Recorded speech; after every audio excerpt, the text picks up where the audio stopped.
A corrida ali, desde que eu comecei a correr, ela ocupa um espaço bem grande e significativo na minha vida, porque foi ali em 2009, 10 que eu conheci o pessoal de Santa Catarina, aqui o grupo de corrida lá, o pessoal Loucos por Corridas, que é o pessoal que corria, não é nenhuma assessoria, nada, mas o pessoal que gostava de se reunir nas corridas para tirar fotos e tal. E a partir dali, daí basicamente o meu meio de convivência virou a corrida e o esporte, mais a corrida, né? Que eu comecei a me interessar mais. Então tá tudo relacionado à corrida.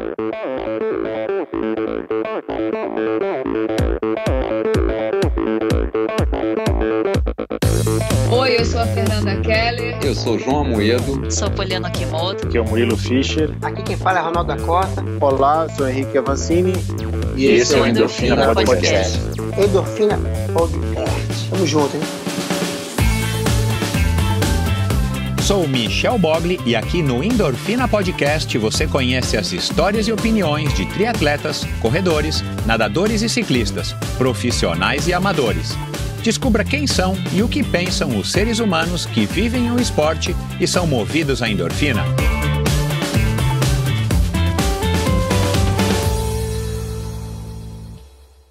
Mais uma vez este episódio em oferecimento da Probiótica. Por sinal, tenho certeza de que você já tem acompanhado o trabalho muito legal que a Probiótica vem fazendo, investindo não apenas na fabricação de produtos de primeira linha, é claro, mas também ao patrocinar provas e atletas. Aliás, parabéns à Probiótica pela iniciativa. Estamos precisando de empresas que acreditem no esporte de uma maneira sustentável e o apoio aos atletas profissionais é uma parte importantíssima nesse processo. Aliás, muitos atletas já comentaram a esse respeito aqui no Endorfina. A Probiótica produz uma linha específica de suplementos da mais alta qualidade para os esportes de endurance, tanto para os seus treinos quanto para as provas. Você encontra uma linha completa de carboidratos, desde o tradicional Carbap Gel até o Carbap Pós 4x1, diversos tipos de proteínas, energéticos como a D-ribose e a destrose, glutamina, creatina e os BCAAs que seu nutricionista já deve ter recomendado. Estes produtos e toda a extensa e completa linha de suplementos da Probiótica você encontra na Quality Nutrition. Apenas uma loja com a experiência, conhecimento e excelência da Quality Nutrition é capaz de oferecer a variedade e o atendimento que você procura. Uma ideia bacana da Quality Nutrition e que, ao meu ver, foi uma grande sacada do Marcelo Kim, foi a criação dos combos promocionais. Você compra 3 produtos iguais e ganha um desconto que pode chegar aos 50%. Outra sacada é a Quality Week. Em toda a última semana do mês, cerca de 80 produtos nacionais e importados entram em promoção, com descontos que também podem chegar aos 50%. Além dos 3 endereços em São Paulo, você pode comprar convenientemente de qualquer lugar do Brasil através da loja virtual da Quality Nutrition. Você tem literalmente na ponta dos dedos acesso a uma quantidade inimaginável de marcas e produtos. Acesse qualitynutritionloja.com.br e faça suas compras hoje mesmo. A Probiótica é patrocinadora oficial do circuito Ironman Brasil e 3-Day Series 2019. probiotica.com.br. Acesse o site agora mesmo e conheça a linha completa de produtos da Probiótica. No Instagram, Probiótica Oficial e Quality Nutrition Loja. Siga os perfis e fique por dentro das últimas novidades dessas duas marcas. Olá pessoal, sejam muito bem-vindos a outro episódio do Endorfina Podcast. Bom, o episódio dessa semana é um episódio que eu tô devendo aí faz tempo, em setembro, para ser bem preciso, no dia 24 de setembro de 2018.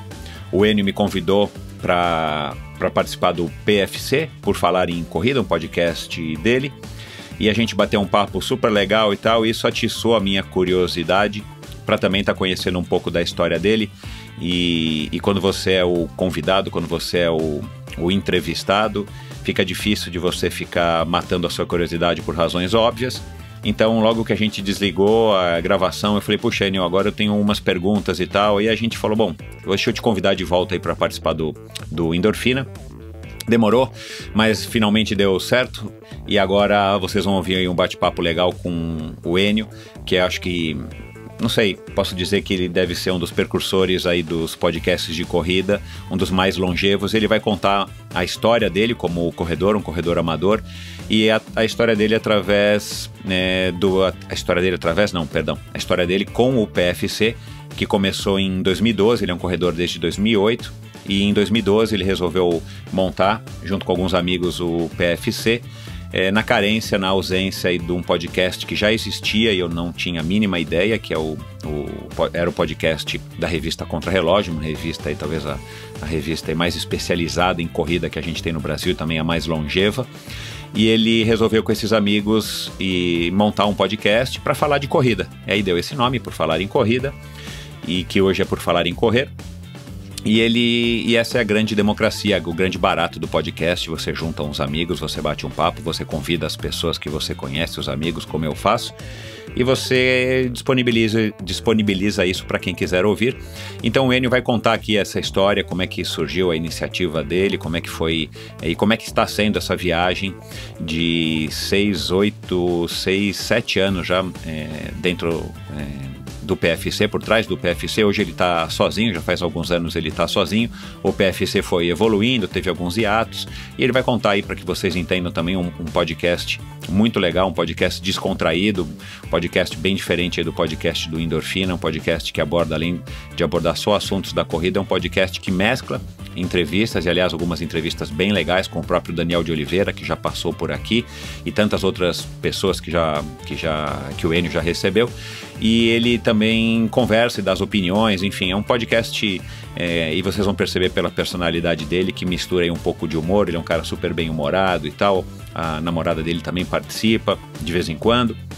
Então, assim, é um podcast legal, e estão surgindo cada vez mais podcasts de corrida, né? Só esse ano aqui, no meu radar aqui, pintou 3 lados da corrida, do meu amigo Ricardo Hirsch, e o Harry Up, do Harry Thomas Jr., um dos caras aí também que começou a blogar corrida aí há 15 anos, se eu não me engano. E corrida, claro, é um tema super popular, é um tema recorrente, há vários podcasts no ar, Corredores do Fundão, por falar em corrida eu já falei, Corrida no Ar e tantos outros. Então acho que vale a pena vocês, se não conhecem, conhecerem, e a gente abrir também aqui um espaço, eu abri aqui um espaço para outros podcasters participarem do Endorfina e contarem suas histórias, porque principalmente no aspecto de podcasts, para mim é super interessante. Eu que sou aí recente, nem tanto, jamais, né, com 2 anos e pouquinho, mas eu que estou aí há pouco tempo perto desses ícones, podcasts ícones de modalidades aí correlatas aos temas do Endorfina. Então, uma conversa legal com o Enio, espero que vocês gostem. Vão lá depois do episódio e dão um alô, dão uma conferida, baixem, assinem o podcast do Enio PFC, se você não conhece, e depois dizem lá para ele se vocês curtiram esse bate-papo e o que vocês acharam da participação do Enio aqui no Endorfina Podcast. Legal, pessoal, obrigado. Obrigado a todos que têm apoiado o Endorfina, obrigado a todos que têm feito stories, que têm postado, pessoas que têm escrito e sugerido aí novos convidados. Aguardem, na semana que vem um convidado também muito interessante. Eu estou preparando aí uma série de entrevistas, uma série de conversas aí com mais pessoas interessantíssimas. Vocês não perdem por esperar. É isso, com vocês então agora o Enio Augusto, um cara apaixonado por corrida, um cara apaixonado por futebol, um cara bem interessante, curioso e divertido. Um abraço.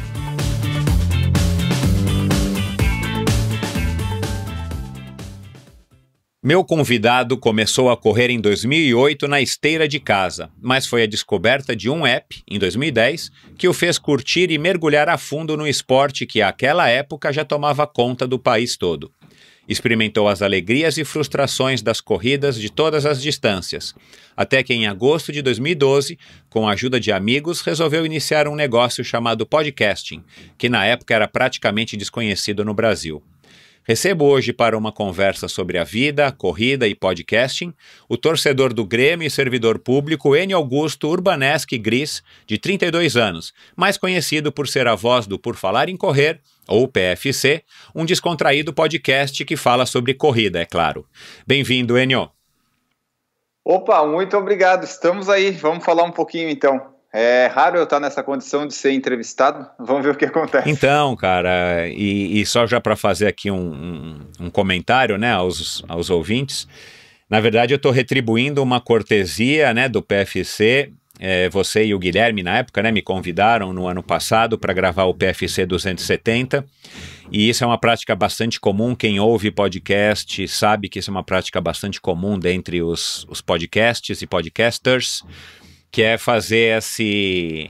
Como é que chama isso daqui, Enio? Você sabe o nome? Quando um convida o outro convida um esfrega as costas do outro e o outro esfrega as costas do um?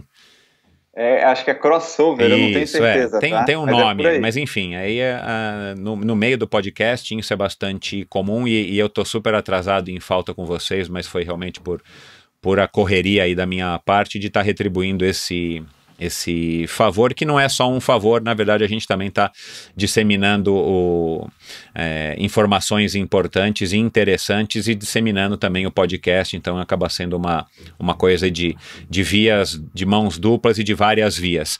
Mas bacana, cara, obrigado aí por ter cedido um pouco do teu tempo, né? Você tá aí numa mini férias, tá em São Paulo, inclusive, hoje um dia frio pra caramba. Vamos lá, vamos se apresentar um pouquinho aqui pro ouvinte.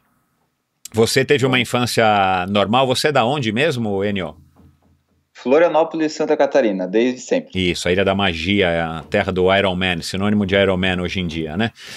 E, bom, como é que foi a tua infância? Você praticou muitos esportes? Era esporte de escola? Você foi da natação e tal? E como é que você, em 2008, como eu disse aqui na introdução, como é que você despertou para começar a correr na esteira que eu suponho que era da sua mãe ou a esteira do prédio onde você morava? Então, no esporte, quando eu era criança, eu não fazia muita coisa, não. Eu nunca fui bom nos esportes, eu era mais da turma do pessoal tímido, que não tinha muitos amigos e não conversava com as pessoas. Aí a gente participava lá, geralmente na escola era handebol, vôlei, futsal e basquete. O que eu conseguia ter relativo sucesso, embora esse sucesso não seja sucesso, era no handebol, porque eu era grande, ficava no gol e de vez em quando segurava algumas coisas, né? Tá certo. Mas, assim, minha vida esportiva foi praticamente nula na infância. Eu praticava lá na educação física, mas eu não era bom nessas coisas. Eu gostava de futebol, de ver, mas eu sabia que não tinha habilidade para coisa, né? A gente tem que ter alguma certa noção. Mas daí eu praticava na educação física, assim, e nos fins de semana, às vezes com os primos jogava, mas era bem, bem raro assim o esporte, era mais na educação física 2 vezes por semana quando tinha. Aí participava lá de vôlei, futsal, essas coisas. Aí a corrida, em 2008, ela apareceu porque, por alguma razão que eu não lembro bem qual que era agora, a minha mãe pegou emprestada uma esteira de uma amiga dela, que ia morar fora do país um tempo, e tinha uma esteira sobrando dela, resolveu pegar, porque daí começava a fazer exercício, tal e coisa. Ela não tinha parado de fumar ainda, e daí ficou lá no quarto. Era esteira elétrica ou daquelas mecânicas que você mesmo tem que fazer a esteira andar empurrando ela para trás? Você já viu dessa esteira, né? Que é bem precária, que você não precisa ligar na tomada, ela é mecânica. Ah, já, mas não, a nossa, apesar de ser bem simplesinha, ligava na tomada. Só que assim, ela era muito barulhenta, era um barulho insuportável. Eu lembro que eu ligava lá para fazer 2, 3 quilômetros, nem sei se ela marcava certo. As de hoje em dia, que são boas, às vezes não marcam, né? E eu corria lá, ficava 20 minutos, 30 minutos. Hoje eu sei que eu praticamente andava, eu não corria, né? Porque dá tipo pace de 10-1, então eu tava andando. Mas parecia muito, e daí ficava uma barulheira. Eu não sei se os vizinhos achavam ruim ou não. E daí eu ficava lá, foi uns 2, 3 meses assim na esteira, de vez em quando eu subia lá, aí parava um pouco, fazia de novo, e daí eu decidi sair para Beira-Mar, que eu moro perto da Beira-Mar de São José, e ali é um ótimo lugar para correr, né? Tem uns 6 quilômetros de ida e volta que dá para tu fazer tranquilo. E daí um dia eu resolvi sair lá para ver.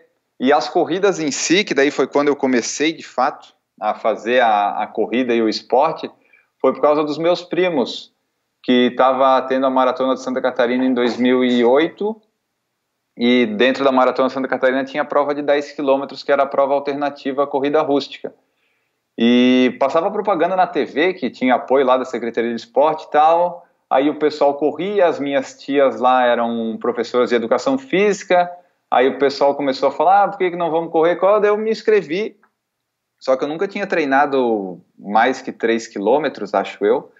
Mas eu me inscrevi e fui igual. Daí foi a primeira corrida, daí foi a partir dali que eu comecei de fato a anotar as coisas que eu fazia e a correr e a treinar. Que até então eu ficava na esteira ali fazendo as coisinhas e sem muita pretensão, não conhecia a corrida e não treinava, não corria direito. Entendi. Agora me diz uma coisa, né, eu falei aqui da história de Florianópolis, do Iron Man. O Ironman não chegou a te impactar, porque o Ironman acontece desde 2001. O Ironman não chegou a te impactar ao ponto de você despertar interesse não necessariamente pelo triatlon, mas por alguma das modalidades ou eventualmente até por algum outro esporte? É assim, é que na época, pelo menos, ainda 2008 já tinha até a internet funcionando legal, mas assim, a divulgação, eu ainda não era tão do esporte assim, eu não conhecia. Entendi.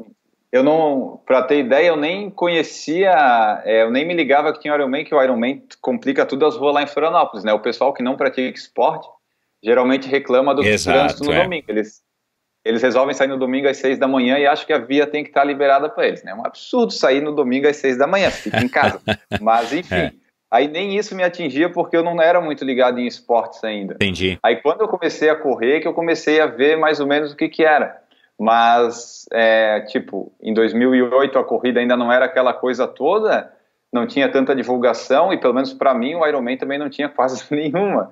Então eu não tive assim essa ideia de, vou começar a fazer alguma coisa relacionada a isso. Eu até tive vontade já de nadar, não para participar de competição nem nada, mas para manter o condicionamento, só que sempre esbarrou na questão de financeira, de piscina que não tinha perto de casa, academia, e daí acabou ficando a corrida mesmo, que foi a mais fácil, embora eu tenha demorado para começar de fato a engrenar. Legal. E quando você começou a correr na rua, de fato, você, enfim, estava gordinho, você estava buscando o quê, né? O que, né? Além da esteira estar lá no quarto da sua mãe, o que você achava que você ia ter com a corrida? Ou já tinha alguma coisa a ver, sei lá, com vaidade ou saúde? A primeira vez que eu saí para correr, que foi lá com os meus primos que me incentivaram, foi mais por curiosidade para fazer alguma coisa. Tipo, era um esporte que eu poderia fazer, que eu não dependia de muita gente, e que daí, se eu não fosse tão bom ou tão ruim, esse aí não ia ter problema, porque não ia impactar no rendimento do time, vamos dizer assim, né? Uhum. Daí assim, bom, vamos lá, vamos tentar fazer isso aí. Legal.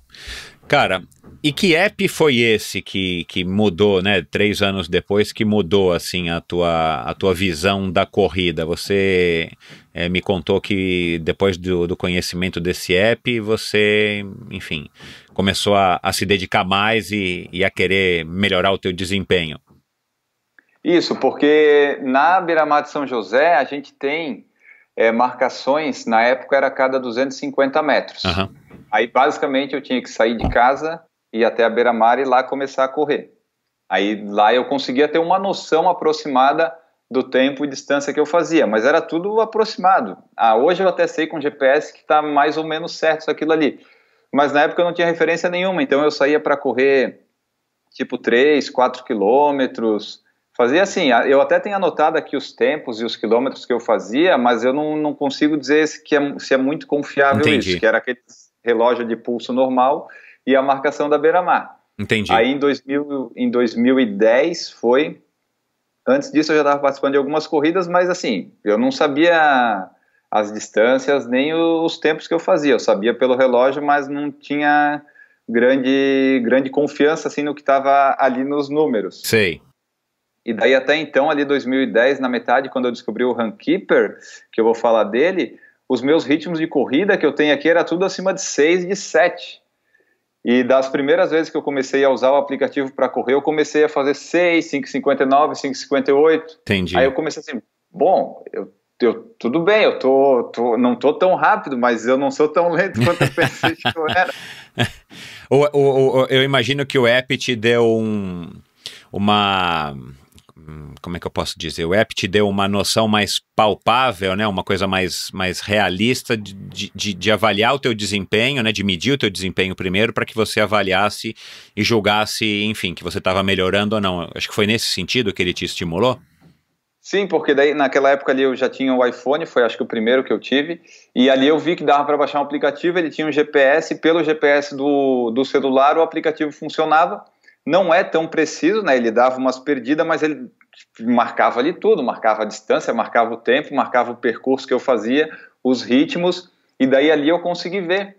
Entendi. O que antes eu não conseguia, que eu corria lá, sei lá, 10 quilômetros em 1 hora e 2. e daí no dia seguinte, na semana seguinte, eu corria 1h01. Então assim, pô, eu consigo mensurar agora exatamente como é que eu faço, e daí isso daí melhorou a minha vida. Aí depois disso que eu fui descobrir que tinha os relógios GPS lá mais pra frente, né? Mas em 2010, ali na metadezinha, junho, maio, foi quando eu descobri esse Runkeeper, depois descobri outros, mas aí foi esse que eu comecei e esse que eu fiquei, que tem a base de dados lá até eu comprar o relógio GPS.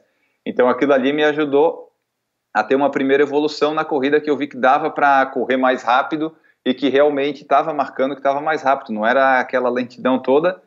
E também eu conseguia descobrir daí as corridas à distância, tipo, ela dizia, vai ter 8 quilômetros, aí no GPS lá chegava, marcava 8,5, 8,600, daí eu dizia, opa, ok, até o 8 eu corri bem, depois foi por conta do mais que eu não esperava. E esse Runkeeper você usa até hoje? Não, o Runkeeper daí eu parei de utilizar ali em 2011, final de 2011, quando eu comprei o meu primeiro Garmin, e daí a partir dali eu comecei a usar relógio GPS. Teve umas 2 ou 3 ocasiões que eu usei ele, que foi quando eu fiquei sem o GPS, ou que eu emprestei para um amigo, mas eu deixei a base de dados dele lá. Sempre que eu quero buscar alguma lembrança de 2010 ou 2011 ali, antes do GPS, eu entro ali e vejo.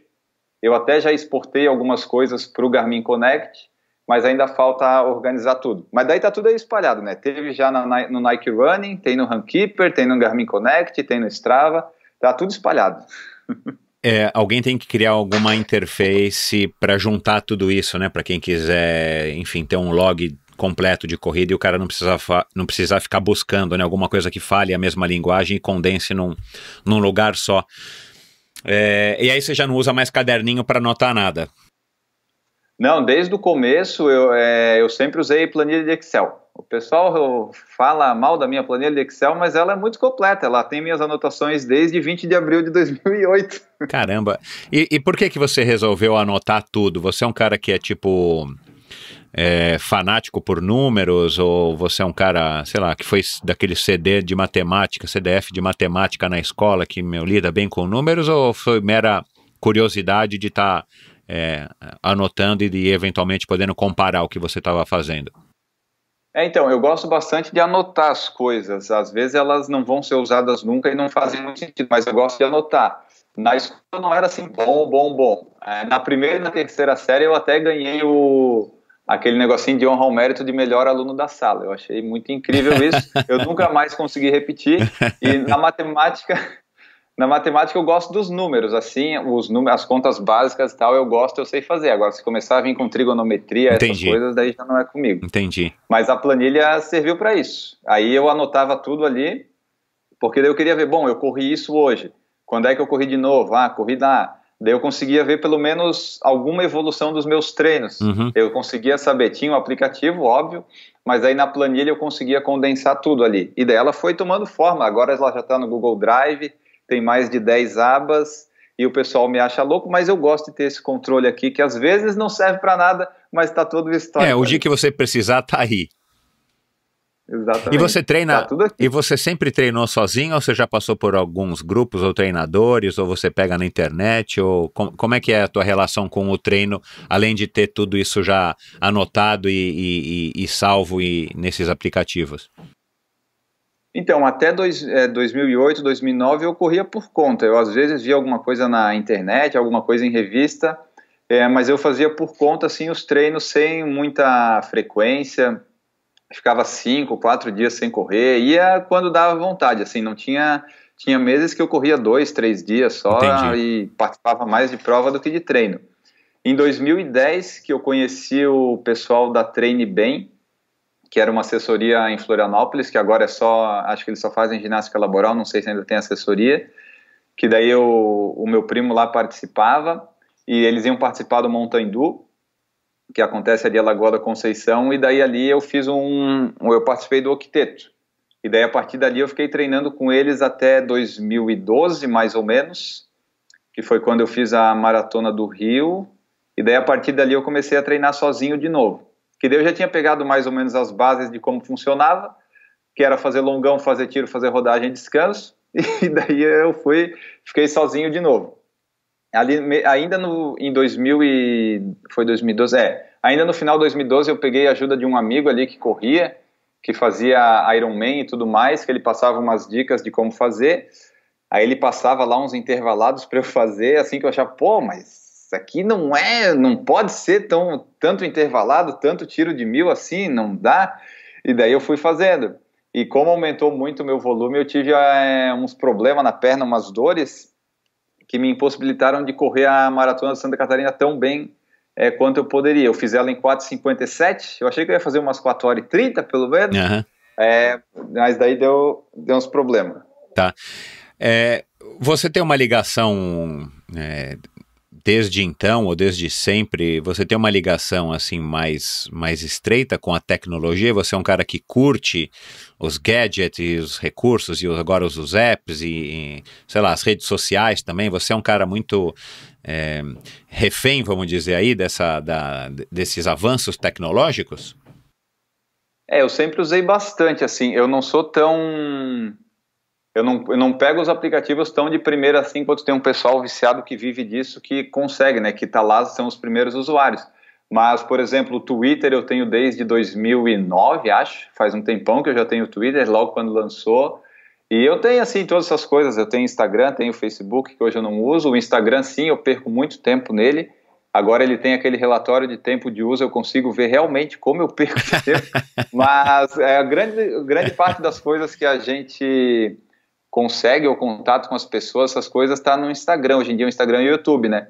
Então, basicamente, essas redes sociais todas eu tô. Os gadgets, antes eu testei todos, quase, os aplicativos de corrida que tinha. Foi o Nike Running, foi o Runkeeper, fui testando todos, né? Eu fiquei com o Runkeeper, que foi o primeiro que ficou a base de dados lá, mas testei sempre vários, assim. Legal. E fora das redes sociais e dos aplicativos, você sempre não foi um cara que se interessou por tecnologia, ou simplesmente foi surgindo à medida que ela foi, na verdade, sendo jogada, né, pra gente? Porque eu nunca fui um cara muito tecnológico, mas aos poucos a gente vai sendo absorvido por pura conveniência também e algumas vezes interesse. Assim, eu nunca fui esse pessoal ali que gosta tanto de tecnologia, que vai atrás das coisas. Elas meio que apareciam assim, que nem o computador 2004 que eu comprei. Foi com a ajuda de uns amigos que entendiam mais de informática, daí eu fui me inteirando sobre essas placas de vídeo e não sei o que, essas coisas. Entendi. Aí teve também o podcast, por exemplo, eu comecei a ouvir porque eu comecei a procurar sobre corrida e tal, e eu acabei no site da revista Contra Relógio. Lá eu descobri que tinha um podcast. Daí esse podcast eu vi que tinha um aplicativo no iPhone que escutava e que estava lá. Aí eu comecei assim, não foi que uma coisa que assim, eu preciso descobrir um aplicativo de podcast. Entendi. Não, as coisas foram meio que aparecendo. Eu gostava de correr, fui na revista Contra Relógio no site, lá tinha o podcast que eles faziam, de lá eu descobri que tinha um aplicativo de podcast, e eu já tinha um telefone que servia isso, né, que estava ali no iTunes, e daí foi. Tá certo. Bom, 2012, você me disse que fez aí, sei lá, 45 provas ou isso, ou mais ou menos isso, é uma quantidade enorme de provas, né, são 52 finais de semana no ano, contando o Réveillon, Carnaval e sei lá, na Páscoa ainda tem corrida, né, e Ano Novo, tirando a corrida São Silvestre que acontece, né, sobram poucos outros finais de semana que você não participou de alguma prova. Aí você acabou se viciando, mesmo com, né, essa pequena lesão que você disse que teve por causa do aumento do volume. Você continuou aficionado e aí sim, treinando e correndo provas, ou essas 45 provas foram basicamente as 45 vezes que você correu em 2012? Não, assim, essa pequena lesão... Desculpa, que eu tive, 2012, assim, perdão, eu ia falar 2002, mas não foi 2012, perdão. Não, 12, Essa pequena lesão foi coisa de aumento de volume e tal, mas como eu corria mais devagar, isso aí acabava não impactando, sabe? Eu conseguia voltar a treinar depois, ou ficava uma semana sem correr, eu não me importava muito.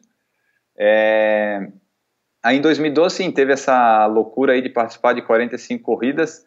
Eu confesso que eu tentei, no final do ano, fechar em 52, porque, né, aquele negócio do toque que a gente tem de vez em quando, de fechar 52, só que faltou o fim de semana, eu só me dei conta disso depois, mas foi, acho que desde junho eu participava quase todo fim de semana de uma prova, às vezes de 2 no mesmo fim de semana. Foi coisa de quem começa a correr, daí comecei a ter resultados, porque desde 2011, o finalzinho, eu tinha um GPS, né? Aí com o GPS eu conseguia ter uma noção maior ainda com aquele relógio do meu desempenho. E daí eu via lá que, porra, eu quase fiz sub-50 em uma, quase fiz sub-25 em outra. Eu vou de novo, vou tentar. E assim eu fui tentando. Eu até treinei bastante em 2012. Mas daí eu vi que não dava para fazer 45 no ano se eu quisesse resultado. Daí em 2013 eu fui sozinho treinando, mas eu já comecei a selecionar mais as provas. Tanto é que eu nunca mais participei de mais de 20 assim, desde 2013. Coloquei menos provas para focar em tentar mais resultados. Não que os meus resultados sejam bons assim para um amador, mas eu considero que deu para melhorar bastante, diminuindo essa participação louca em provas todo fim de semana. Claro. E foi em 2013 que você finalmente sucumbiu à maratona? 2013 foi quando eu fiz a maratona boa da minha vida. Você já tinha feito maratona em 2012? Sim, eu fiz em 2011, eu fiz uma... 2011 eu fiz a primeira, que foi um grande erro, que eu não devia ter feito, eu não estava preparado, mas enfim, todo mundo foi fazer, eu fui também. Aí foram lá, 4 horas e 54 sofrendo. Claro, mas tudo essa bem. Falou. Aí eu achei que eu tinha aprendido, e isso em 2012 eu até me preparei para a maratona lá do Rio, até foi legal, assim, a segunda maratona que eu fiz, deu 4:16, achei que ficou razoável pro que eu fiz, até tenho boas lembranças da prova. Aí depois teve a maratona de Blumenau, que foi 2 meses depois, a última vez que teve a maratona de Blumenau em Santa Catarina. Eu fui lá também, deu 4:16, foi legal. Só que assim, eu não estava treinando, a de Blumenau veio na esteira do Rio, porque eu não estava treinando nem fazendo mais muito treino longo. E daí nesse mesmo ano foi realizada de novo a maratona de Santa Catarina, eu fui lá novamente me quebrei todo, porque eu não estava bem treinado, foi 4:57. Aí sim, em 2013, eu não ia correr maratona em 2013, mas aí o meu amigo lá, o Eduardo, ele falou que apareceu uma promoção de voo para Porto Alegre e tudo mais, daí, vamos ver a maratona, assim, putz, tá, paguei lá a passagem, estava na promoção, me inscrevi na maratona e comecei a treinar ali em fevereiro. Aí essa eu fiz certinho, fazia os longos, fazia os treinos, tanto é que foi a melhor maratona da minha vida, que deu 3:59. Foi ali que eu consegui atingir meu auge na maratona até hoje, que eu nunca mais fiz nada melhor que isso. Entendi. E me diz uma coisa, você ainda hoje persegue essa história, a maratona te persegue, ou você persegue a maratona, ou você está bem resolvido com essa tua experiência, com esses teus tempos, e eventualmente você até participou de outras maratonas, mas, vamos dizer, você não se tornou um maratonista, né, como muito corredor se intitula? Que ainda em 2013 eu participei da Maratona de Buenos Aires lá, mas não foi muito boa, porque eu também já tinha dado problema no GPS, eu não estava treinando direito, e acabei. Aí desde 2013 eu não fazia uma maratona, porque eu vi que para fazer uma maratona bem, eu tinha que treinar, e para treinar para maratona é muito volume, é muito treino longo, e assim, é chato, é cansativo, eu não fiquei que nem esse pessoal que gosta de treinar para maratona, de fazer os longos. Eu gostei da meia, a meia eu achei mais legal que a maratona. É uma coisa mais equilibrada, né, cara? Não é nem 8 nem 80, não são 5, mas também não são 42, né, cara? É uma distância que você consegue treinar e ao mesmo tempo você consegue manter mais ou menos uma vida social, você não fica quebrado, né? É uma distância bem razoável. Só que daí assim, a maratona, eu ainda quero fazer uma maratona boa e melhorar esse tempo. Daí esse ano eu treinei, né, 2019, desde janeiro, mesmo voltando lá das Canelite afim, a gente foi aumentando o volume, eu treinei para fazer a maratona de Porto Alegre, a gente está gravando aqui, ela foi no último domingo, dia 2 de junho. Então eu treinei para fazer ela. O objetivo, eu sempre quero fazer, eu sempre vou com um objetivo de tempo, mesmo que na hora eu veja que não vai dar, ou que eu decida que lá vou para brincar, mas eu gosto de ter algum objetivo de tempo. E daí lá o objetivo era tentar subir 4 horas. Mas os treinos não encaixaram muito bem, aí eu larguei meio sem pretensão, mas eu queria completar bem, de repente sem andar, e no quilômetro 27 eu quebrei um cansaço muscular insuportável, aí eu comecei a andar e daí eu desisti da prova, peguei um Uber e voltei, né? Eu fiz 32 quilômetros, mais 27 só correndo. Entendi. Então a maratona ainda não está bem resolvida. Eu tenho que fazer uma maratona boa, para daí eu parar de fazer ou, de repente, continuar. Porque, assim, os treinos da maratona, a parte boa é que é bastante volume, tem uns treinos longos bons, a gente gasta umas 4, 5 mil calorias no dia e isso é muito bom porque eu posso comer mais. Mas eu quero fazer pelo menos uma boa e melhorar esse meu tempo de 3,59, para daí ver se eu continuo nela ou se eu dou mais um tempo de 6 anos. Entendi. E o fato de você ter desistido, né, ter sido forçado a parar a maratona de Porto Alegre é uma coisa que te incomoda? Assim, na hora de tomar a decisão, você hesita, você estava caminhando e decidia, não, pensava, eu vou continuar, não, eu vou parar, não, eu vou para casa, não faz sentido? Ou você resolve isso bem e rápido e beleza, no dia seguinte você acorda e tudo bem? Claro, você não está super satisfeito, né, como se você tivesse concluído uma maratona, mas é uma coisa que passa, não te chateia tanto. É que eu não sei se eu ia ficar mais chateado em ter completado a prova andando quase 15 quilômetros em quase 5 horas ou desistindo, claro, sabe? As duas me incomodam bastante. Aí, quando eu tentei correr, o máximo que deu. Daí, no 27, eu resolvi andar para pegar água no posto de água. Aí, depois que anda, estraga tudo, né? Depois dá uma esfriada, começou a doer o que não estava doendo, que era o joelho e essas outras coisas. Mas aí eu fiquei ali do 27 até o 28, 29, eu fiquei intercalando corrida e caminhada.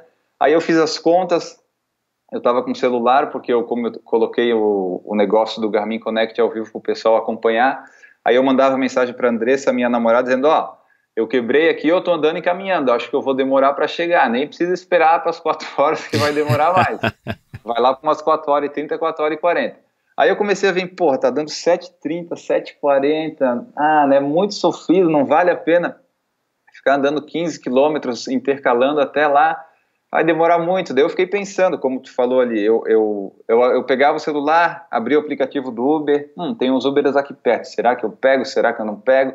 Aí nisso eu fui pensando, caminhando, tanto é que no GPS eu fiz 32 quilômetros, eu fui até a placa de 32, mas do 29 ali até o 32 eu fui pensando, aí quando eu parei na Érico Veríssimo lá, que era uma avenida que estava mais tranquila, eu vi que tinha Uber ali, eu pedi, tirei o número de peito, parei por ali mesmo, dei umas alongadas e esperei ele chegar. Mas foi ruim, porque eu queria ter completado a maratona, nem que fosse em 4h20 ou 30, que fosse assim, mas que eu tivesse conseguido correr o tempo todo. Claro, é. Como eu vi que as pernas não respondiam, assim, não vale a pena. Ainda fiquei dolorido segunda e terça, a dor veio depois. Mas daí o objetivo é fazer em setembro agora uma maratona melhor e treinar mais e melhor, né? Porque eu perdi alguns treinos longos importantes, que seriam importantes, que ou eu quebrei no treino e não consegui fazer direito, ou teve um que eu não fiz, por exemplo.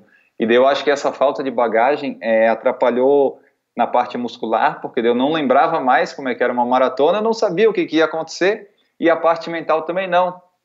Que eu só trabalhei correndo até 2h30 nos longos. Uhum. Eu acho que se eu tivesse feito 3 horas ou chegado lá, eu ia ver mais ou menos os efeitos e talvez conseguisse levar um pouquinho mais para frente. E também, só para terminar essa parte, né, para não me alongar muito, essa maratona a gente ia fazer, eu e a Andressa, né, que a gente tem lá o projeto no Por Falar em Correr, da Caçada ao Unicórnio, que é ela que está buscando o índice para Boston. Eu não tenho condição, né? Sob 3 horas eu consigo fazer uns 30 quilômetros e olha lá. Mas ela estava buscando isso, daí ela se lesionou. E a lesão dela impediu ela de correr a maratona. Ela fez lá os 7,5 alternativo, ainda não totalmente recuperada. E daí isso meio que deu uma quebrada psicológica em mim também. Depois eu meio que percebi isso. Que assim, eu estava indo lá que a gente fez o projeto para correr, eu meio que me inspirei nela, que ela gosta de fazer maratona e tal, para ir. Aí quando chegou o dia de ir para lá, quer dizer, em maio já, eu vi assim, só eu que vou correr essa coisa aqui, e eu nem gosto tanto assim. Aí assim, eu não sei se de repente esse cansaço muscular ou essa parada aconteceu antes também por causa disso, que eu fiquei assim, eu tô aqui correndo, de repente eu vou completar, mas esse aqui era um projeto dos dois, ela que gosta mais, daí eu vou completar, e daí, será que... Eu acho que tudo isso influenciou, sabe? A falta de treino ali, os longos, e essa parte mental eu acho que me atrapalhou um pouco também. Atrapalhou um pouco o foco, né? O teu foco. Eu acho que sim. Agora... Porque o mês de maio foi meio assim, meio desfocado, que eu treinava para as coisas, mas eu sabia que ela não estava treinando. Eu assim, eu vou continuar treinando, mas daí eu acho que na hora da prova acabou que ficou tudo junto e acabou que não deu certo. Uhum. Ela também não treina por conta própria? Ela é autodidata ou ela tem algum grupo, sei lá, algum professor, um treinador? Ah, tá. Então, só completando aí essas partes da assessoria, em 2013, 14 eu fiquei sozinho. Aí em 2015 eu resolvi treinar com o Adriano Bastos à distância. Aí eu fiquei com ele lá uns 8, 9 meses. Foi quando eu fiz Eu nunca treinei tanto e nunca consegui tão bons resultados, né? Aí em 2016 eu voltei a ficar por conta. E 2017, desde 17 até agora, eu tô com a Equipe Time, que é da Mariana Andrade, lá de Florianópolis. E a Andressa agora está treinando com ela também. Então os dois estamos treinando com a Equipe Time. Ah, legal. Porque eu ia falar, né, pelo que você me relatou, eu falei, puxa, se você procurar ajuda de um técnico, de um professor de educação física, você consegue ter mais indicativos do que está te causando isso. E claro, você já deve ter conversado aí com... Como é o nome da professora, você falou? É a Mariana Andrade. Mariana Andrade. Ela é triatleta. Você deve ter conversado já com ela e vocês já devem estar trabalhando isso. Mas legal. Agora, deixa eu te falar uma coisa. Se você pudesse voltar atrás no tempo, né, que aí é uma coisa que é uma pergunta mais ou menos retórica, né, mas se você pudesse dizer lá para o Enio em 2012, que participou de 45 provas e achou que ia participar de 52, que conselho que você daria para ele, passados aí esses 6, 7 anos? Para falar para 2012, para mim, é isso? Que conselho que você daria para esse corredor Enio 2012, que estava aí no auge da empolgação, querendo correr 52 provas no ano? Eu falaria assim, seu idiota, para de correr tanto, foca em treinar e faz fortalecimento. E de preferência, muda esse teu jeito de correr e compra tênis mais leves. Entendi.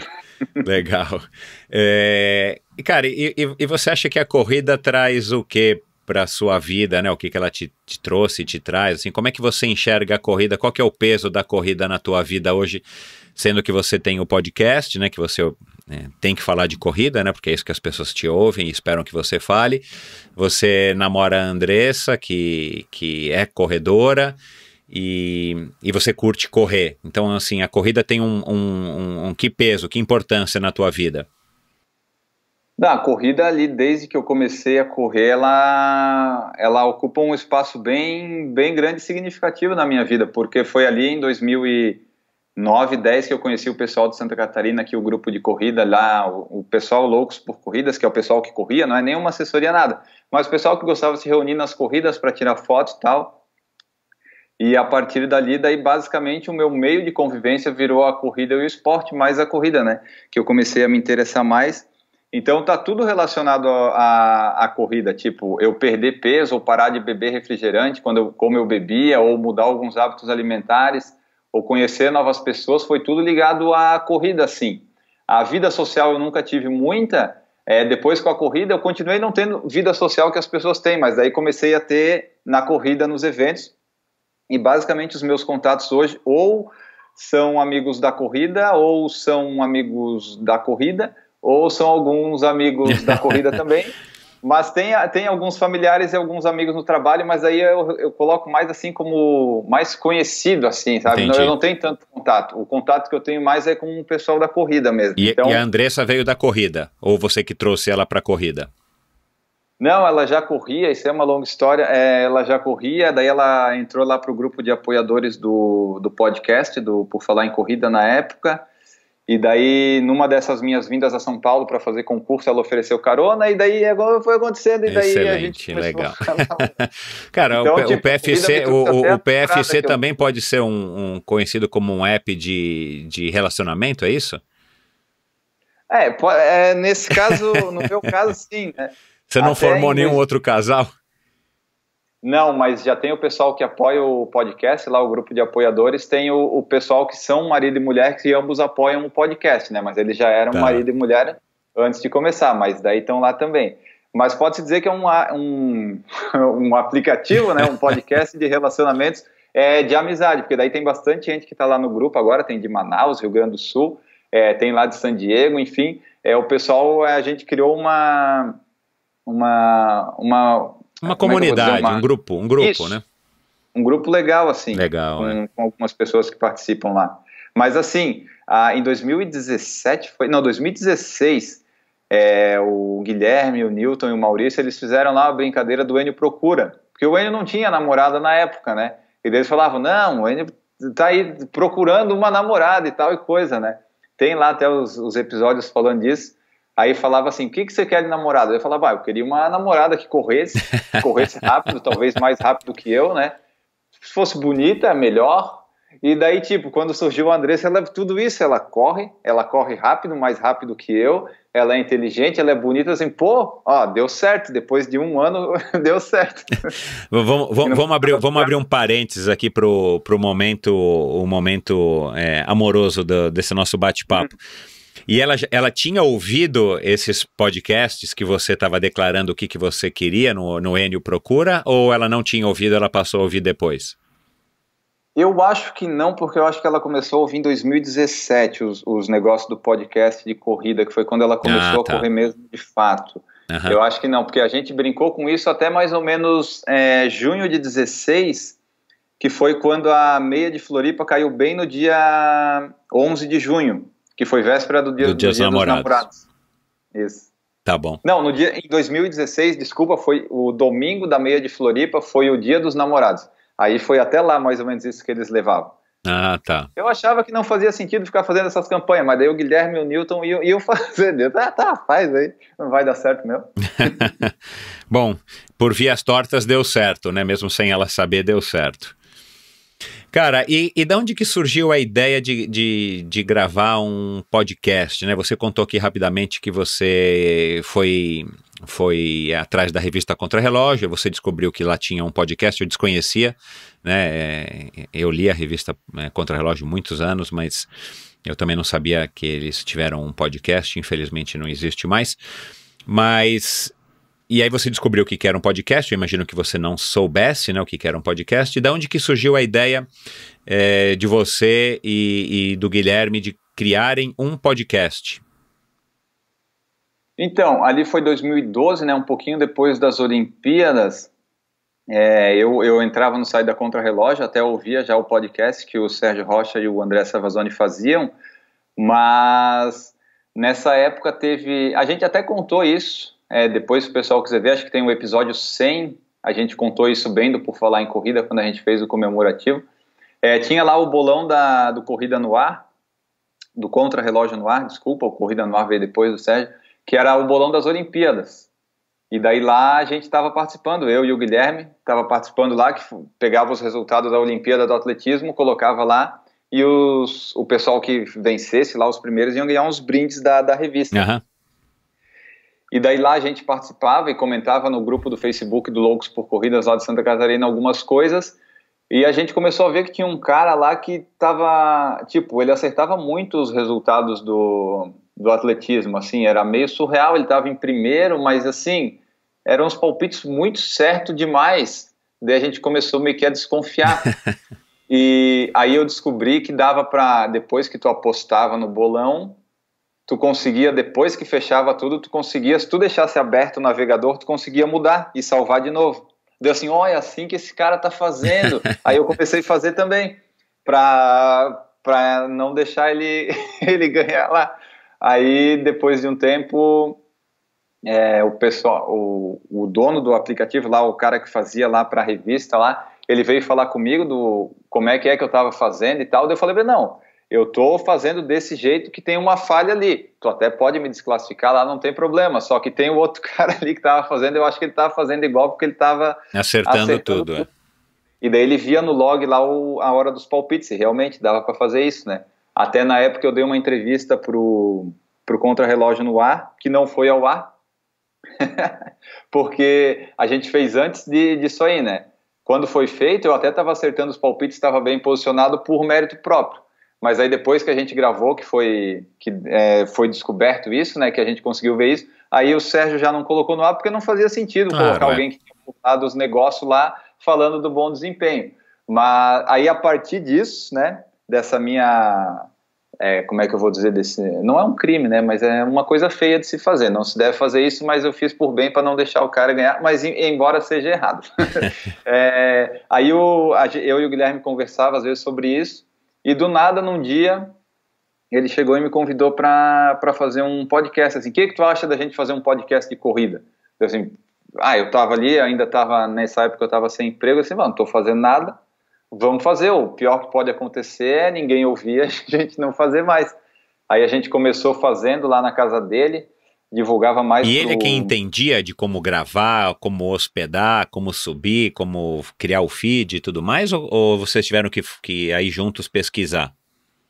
Não, tipo, a gente ele teve a ideia do podcast, mas assim, ele tinha alguma ideia, mas a gente teve que descobrir tudo na hora. A gente não sabia nem onde ia gravar, nem onde ia subir, nem nada. Então, o primeiro lugar que a gente subiu o negócio, acho que foi no SoundCloud na época, mas era bem limitado e a gente penou para achar um servidor que fosse legal assim para deixar o podcast. Em 2012 acho que ficou mais no SoundCloud mesmo. Entendi. A gente gravava com aqueles microfonezinhos de computador, a gente não sabia cortar, não sabia nada. O objetivo inicial era falar das corridas do pessoal de Santa Catarina, né, que era o que a gente conhecia, mas por ser podcast e tá lá na iTunes, na Apple, acabou atingindo o pessoal de outros estados. E o pessoal começou a escutar. Como a Contra-Relógio no Ar, o podcast deles tinha acabado, eu acho que o pessoal da corrida que ouvia ficou meio sem opção, só ficou o nosso. E o pessoal começou a escutar e a gente até foi melhorando depois. No começo não, no começo é horrível. Mas foi assim, o pessoal escutando, daí o pessoal mandava sugestão, porque vocês não falam mais de coisa além de Santa Catarina. E daí a gente foi moldando ele. Legal. O podcast, enfim, acho que muita coisa é assim, acho que até a televisão, né, os canais de televisão, mesmo a Rede Globo e tal, são assim, só que, claro, são Titanics que para mudar de curso, né, começa hoje, vai mudar daqui a 3 anos. Mas o legal do podcast, e isso eu acho bacana e eu falo sempre, é que como você é dono do seu próprio canal, você decide, né? Se você quiser mudar de hoje para amanhã alguma coisa, você muda. Se você quiser cortar, inserir, aumentar, encurtar, você tem essa flexibilidade. Agora, você descobriu o podcasting através da Contra-Relógio? Ou você já sabia Você já sabia o que era um podcast?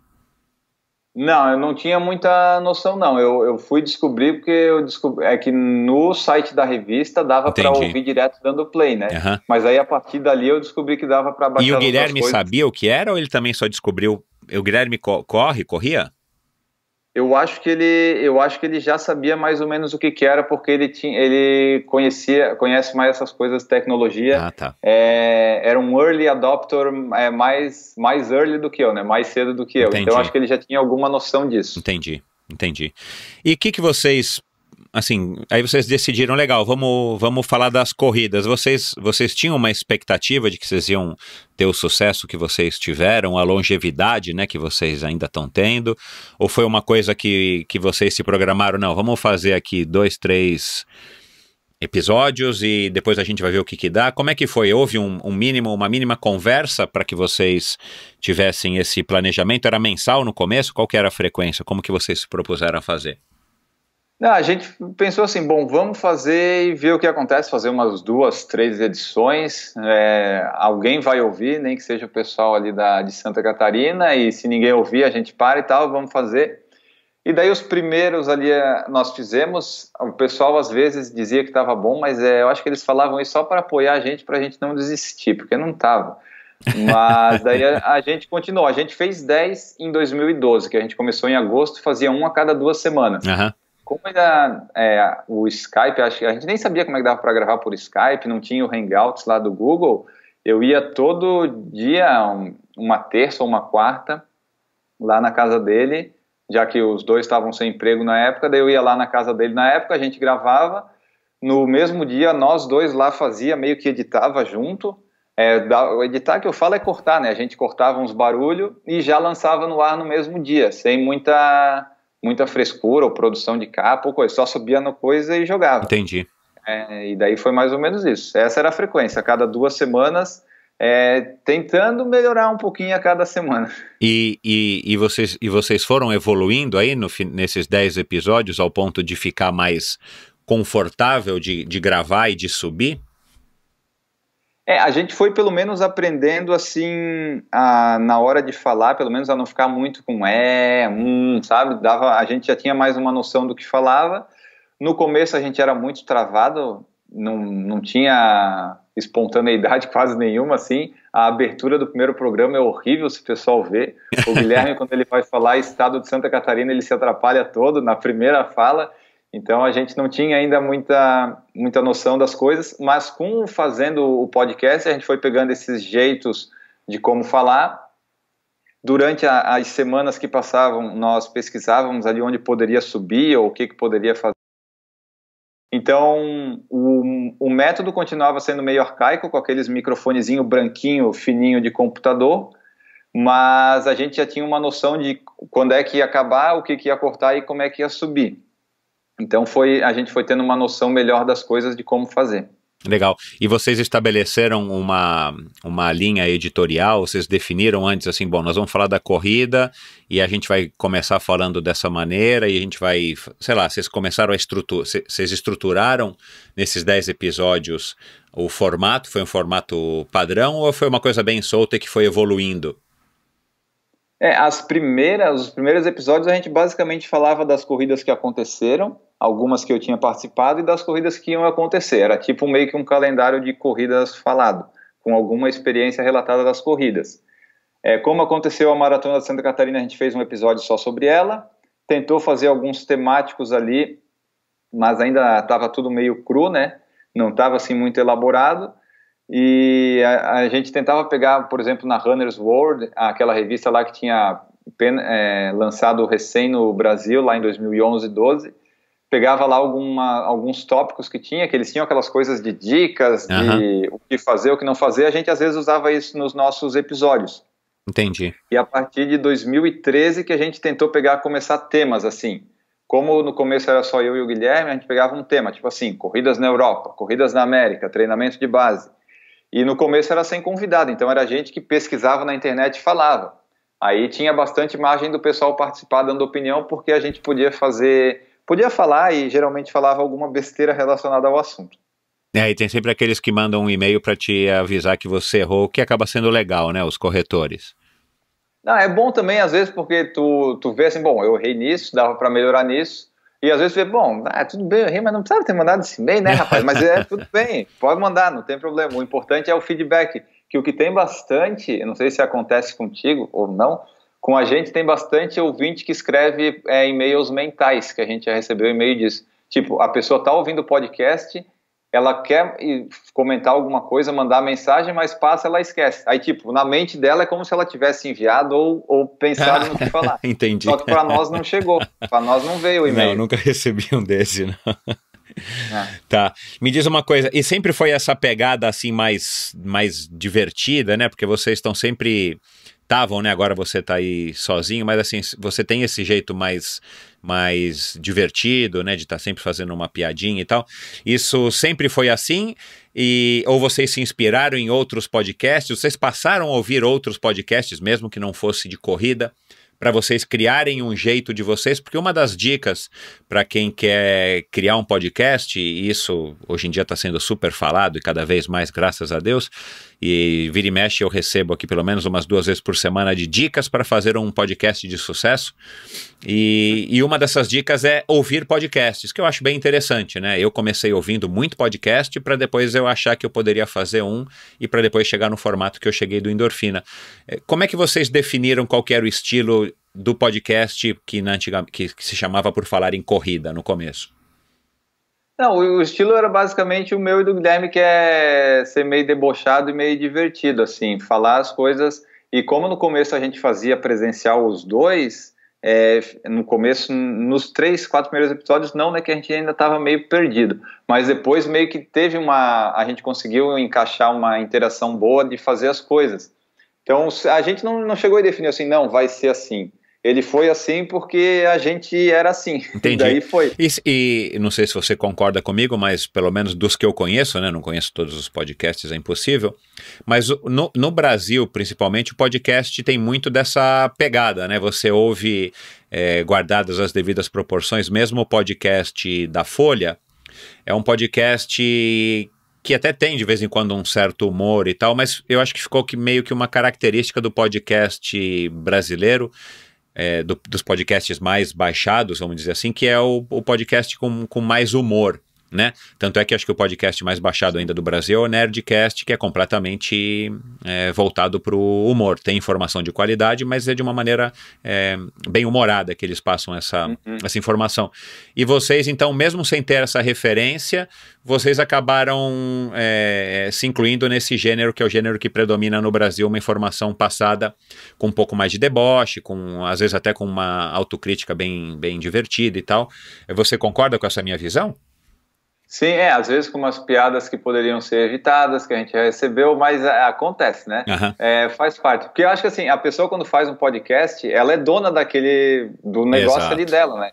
E daí ela não tem amarra, não tem nada. Às vezes ela pode ser do jeito que ela é, às vezes a pessoa pode ser uma chata e o podcast ser ruim, né? Mas no geral a pessoa não tem que ser assim, toda certinha, falar certinho, ou ser sério o tempo todo. E como tu falou, o Nerdcast é a referência desde sei lá quando. E o estilo deles é assim, e é basicamente, acho que a maioria dos brasileiros, né, o Brasil é o país dos memes e tudo mais, então... Não, o brasileiro curte mesmo, E assim, ali que tu falou do ouvir os podcasts e tal, eu ouvi o da Contra Relógio e quase mais nenhum outro, assim, o Guilherme que escutava mais, acho que ainda escuta hoje, eu escutava mais o de corrida porque era mais o que eu gostava, assim, ele até falava pra mim, ouve esse aqui do Radiofobia, do Léo Lopes, ouve esse do Nerdcast, eu falava, tá bom, vou ouvir, e eu acabava não ouvindo, mas daí foi fazendo, ele ouvia mais e o estilo foi ficando esse mesmo, porque era o que a gente sabia fazer. E você não é um consumidor ávido de podcasts? Não, eu não sou consumidor ávido de nada, eu não vejo vídeo no YouTube, eu não escuto podcast, porque assim, eu devia me organizar melhor, mas eu não tenho tempo. Eu tenho que gravar os podcasts, as lives no YouTube, eu tenho que editar, porque eu ainda edito, né? Eu tiro algumas coisas que eu acabo não deixando ele bruto. O pessoal até já disse, deixa ele bruto, deixa que a gente vai ouvir igual, mas é que me incomoda algumas coisas que ficam no bruto, e eu acabo tendo que ouvir ele de novo para tirar. Aí tem os vídeos do YouTube que eu faço, que eu edito, que eu tenho que subir. Aí tem a parte do trabalho, tem a parte da vida, tem a parte dos treinos para maratona que eu inventei. E daí eu ouço podcast quando eu tô lavando louça, assim, ou quando eu tô jantando em casa. Mas daí é um podcast de uma rádio aqui do Sul, que é a Atlântida, que passa, que é um programa de humor, assim, mas podcast... Essa rádio Atlântida é famosa aí do Sul, né?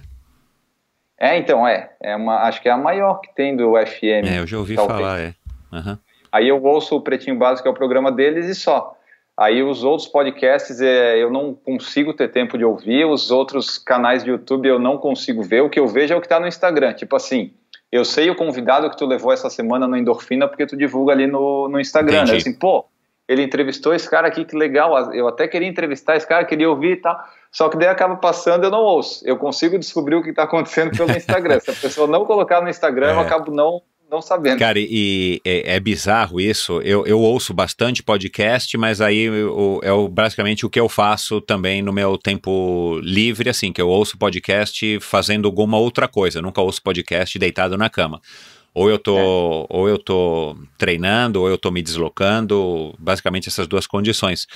Mas esse é um problema que a gente tem, e eu tô passando particularmente por uma fase assim, de que você recebe tanta informação e você tem tanta coisa para fazer...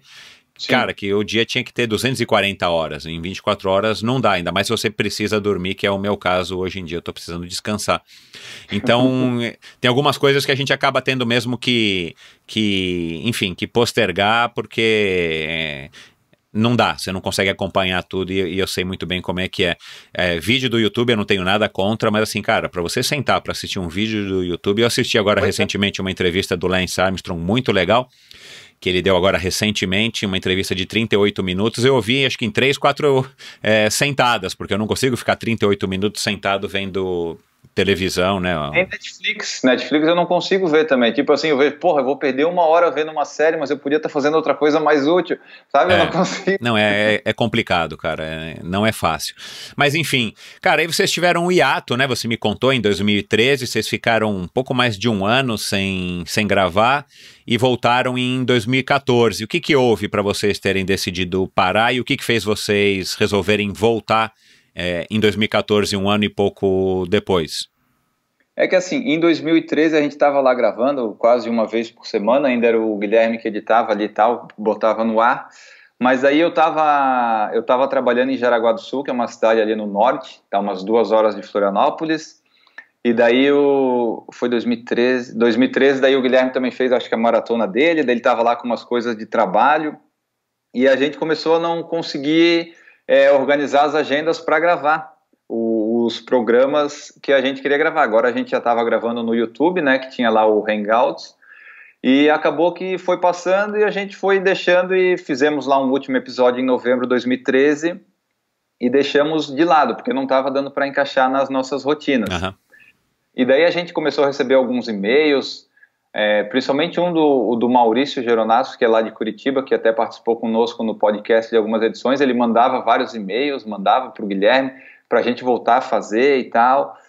E daí, nesses e-mails que a gente recebia, eu falei com o Guilherme, putz, eu queria voltar a fazer. A gente não precisa nem editar, vamos só fazer e colocar no ar. O pessoal quer ouvir e isso eu acho legal de fazer. E daí a gente começou assim. Ali em fevereiro a gente voltou falando das coisas que a gente falava antes e sem preocupação com edição nem nada. Gravava no mesmo dia, já pegava, já subia no ar para manter uma periodicidade. A gente decidiu assim, bom, a gente gosta de fazer isso, vamos fazer. Não está dando para editar, vamos subir e manter a periodicidade, que essa parte é mais importante.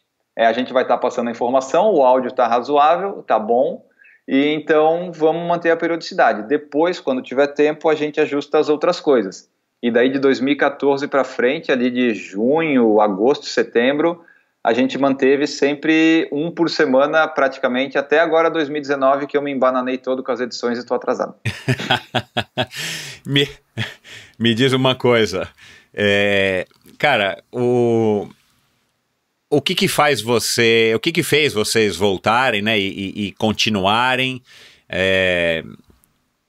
Assim, eu já passei por esses momentos no Endorfina, embora eu tenha só 2 anos e também ainda não furei nenhuma semana, não furei nenhum episódio, mas já passei perto.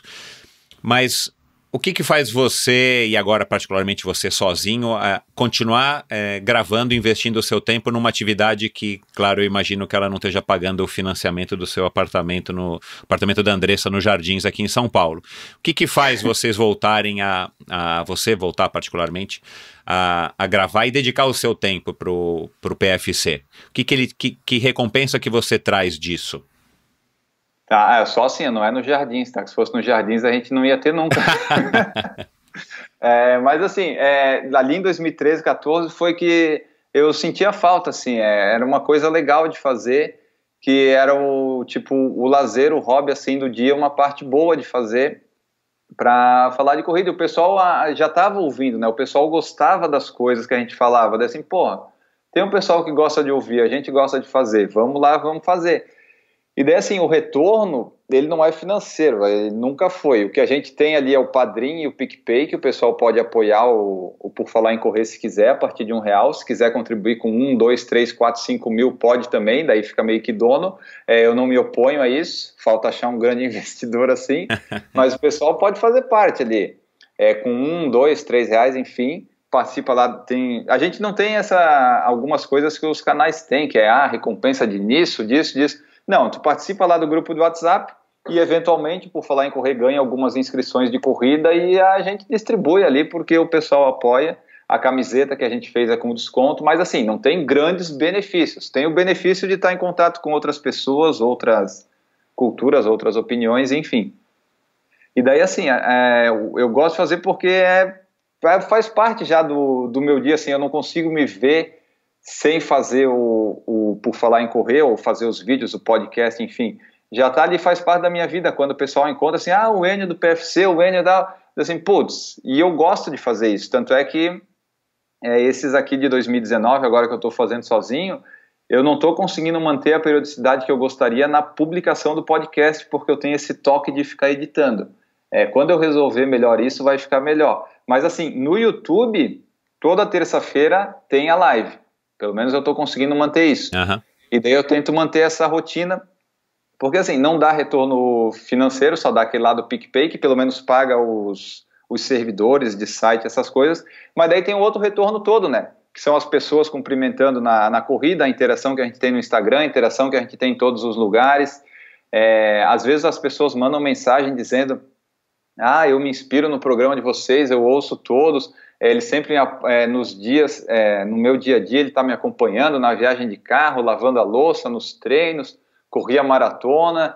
Então, assim, é um feedback que a gente recebe que é muito bom das pessoas. Então, eu gosto de fazer, eu sinto falta se não fizer, e ainda tem o pessoal que escuta, e cada vez está escutando mais podcast agora, né?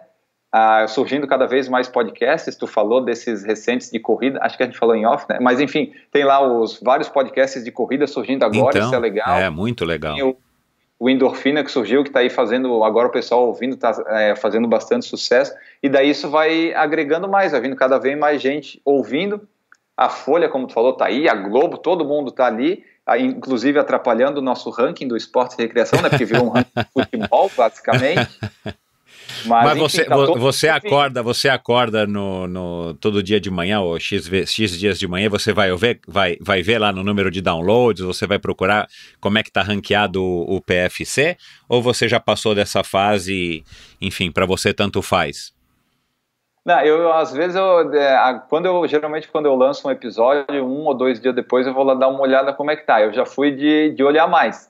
Agora eu sei que ele está sempre ali entre 5 e 25, sabe? Varia de quando eu lanço e do quando o pessoal da Globo lança as coisas também. Mas é importante que daí o pessoal está conhecendo o podcast. Daí isso daí acaba trazendo mais ouvintes. Exato. E eu continuo fazendo, e agora eu estou investindo mais nessas entrevistas, né? Porque eu estou sozinho. Antes a gente já investia, daí agora eu estou investindo mais.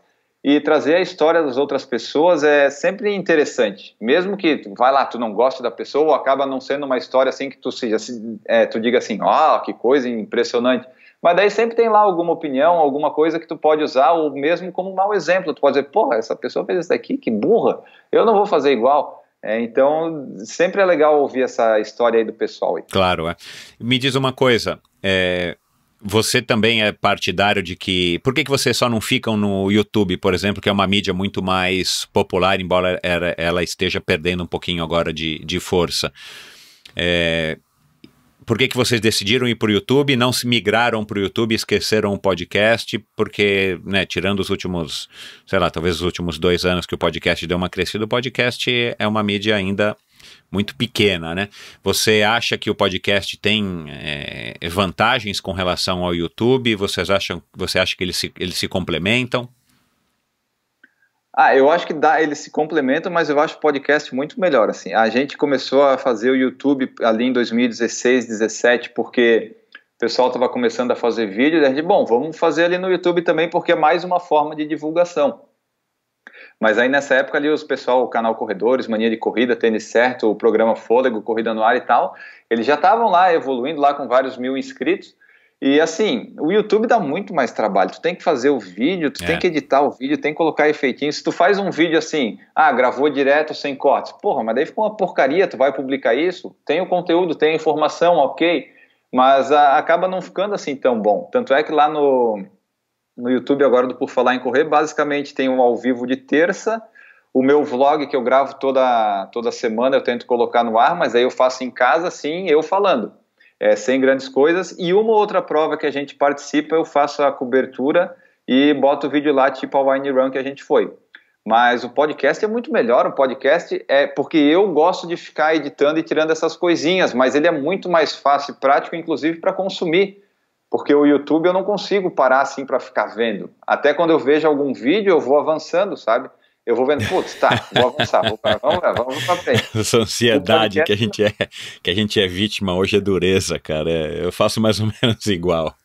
Então, e daí o podcast dá pra ouvir no carro, dá pra ouvir em qualquer lugar. Agora o YouTube tem aquele YouTube Premium, dá pra fazer isso, né? O Premium dá pra fazer isso? Dá, só que tu tem que assinar lá e pagar, né? Claro, Mas dá. Cara, eu comentei isso outro dia num episódio com o Ricardo Rosa, se eu não me engano. Cara, você vê, eu tô tão desligado. Eu tô recebendo toda hora que eu abro o YouTube esse convite que eu cancelo, porque não tenho interesse. E daí tu consegue o segundo plano. Que legal, cara, eu não sabia. Ainda eu falei com ele, poxa, será que o YouTube tem que trabalhar em alguma coisa assim, cara? Porque toda hora que você sai da tela para o vídeo, enche o saco, né? Que bacana, cara. Você vê, eu nunca fui impactado por uma informação do YouTube Premium que ele tinha essa vantagem. Só que daí assim, tipo, o YouTube ali é um canal de vídeo, aí tu vai fazer um vídeo para ter mais áudio pros outros, é estranho, a maioria dos vídeos tem umas coisas que são mais visuais. E daí eu tô nesse dilema. Às vezes é bom, mas eu prefiro o podcast. Se eu tivesse que escolher um, eu ia ficar com o podcast. Tanto é que a gente começou como podcast e a gente sempre que pôde investir, a gente investiu no podcast. Tanto é que as entrevistas, tudo é tudo para o podcast. Eu faço ao vivo no YouTube porque o pessoal participa, é bom que traz uns inscritos, claro, e coisa assim, né? O pessoal gosta, mas aí tá tudo ali no podcast, o pessoal conhece pelo podcast. Tanto é que nosso episódio mais baixado, que é o da Monja Coen, a gente conseguiu convidar ela por causa que ela ouviu um podcast através de uma, não sei, não é a aluna que fala no Zen, mas enfim, de uma conhecida lá dela que ouviu, daí a Andressa, que na época ouviu, falou que a Monja ouviu, e daí a gente conseguiu convidar ela. Então é tudo o podcast, o foco é o podcast. Claro. Tem alguma história trágica que você podia lembrar e contar aqui pra gente nesses anos todos gravando o podcast? Tipo, perdeu a gravação, gravou com a Monja Coen e deletou sem querer o arquivo e lascou. Meu Deus. Dá até frio na barriga, né? Eu quase perdi uma vez eu tenho essa minha história que, na verdade eu deletei, cara, graças ao Time Machine do Mac, eu consegui resgatar naquele dia a mensagem, não sei como é que o Mac faz isso, que é mirabolante, e eu recuperei a gravação. Mas você teve alguma coisa nesse sentido, ou pior, sei lá? O que aconteceu assim, teve um episódio em 2013 que eu e o Guilherme a gente fez sobre aplicativos de corrida, que a gente falou de todos os aplicativos, tentou falar vantagem e desvantagem, mas assim, o episódio a gente fez meio... Não que a gente se prepare muito para os episódios, mas a gente estava muito despreparado, não conhecia os aplicativos, eu usava um, ele o outro, os outros a gente não conhecia, aí não ficou bom, e daí ele ouvindo, ele disse, putz, ele ficou uma bosta isso aqui, não dá. Aí ele falou, não vou publicar, eu disse, ok. Aí como eu não estava editando na época, eu disse, tudo bem, não publicamos.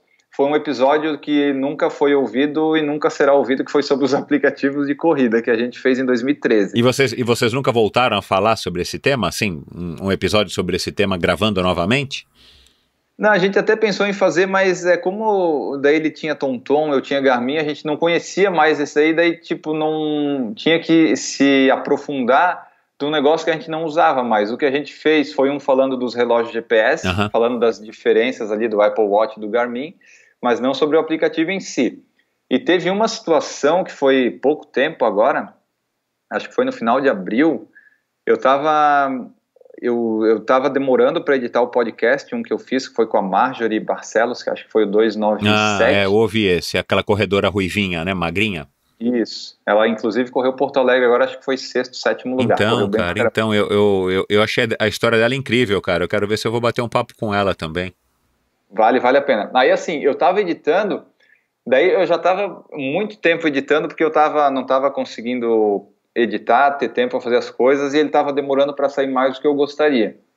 Daí eu fui lá, acabei, fiz tudo certinho, daí eu vi que tava faltando uma partezinha lá, editei, quando eu fui fechar para salvar, ele salvou, ok. Aí quando eu fui abrir de novo, disse que tinha dado um erro no log, no Audacity, que eu não sei o que foi.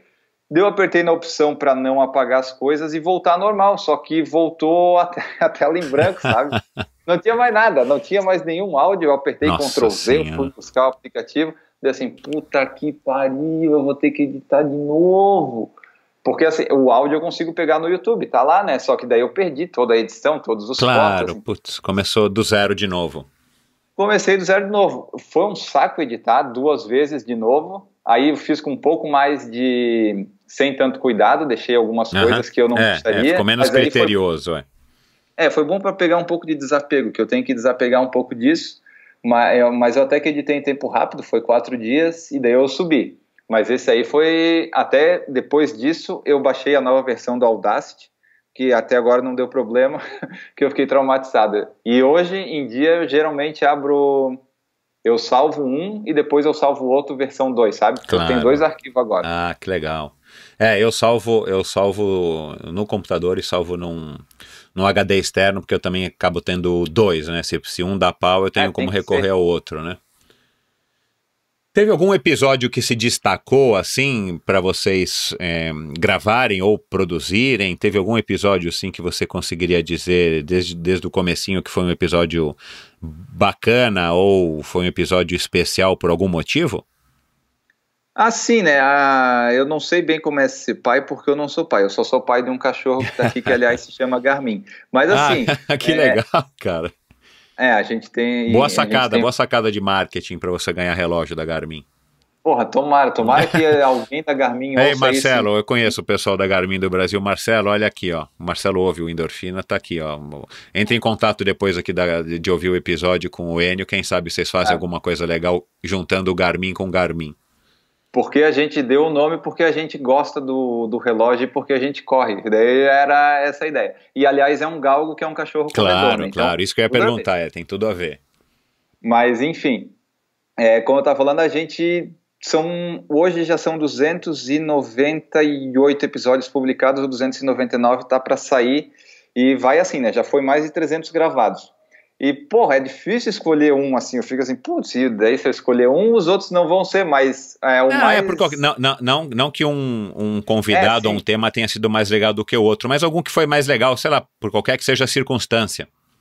Não, sim, daí a gente tem aqui, o da Monja Coen foi espetacular, que é o episódio mais baixado até hoje, no servidor antigo já era, nesse que entrou, que ela é o 210, e a gente já está no 290, ela é o mais baixado também, então assim, e foi legal porque foi toda uma interligação de fatos, como é que era, a Mônica Peralta, que acho que dava treino para Monja Coen, ouviu o podcast.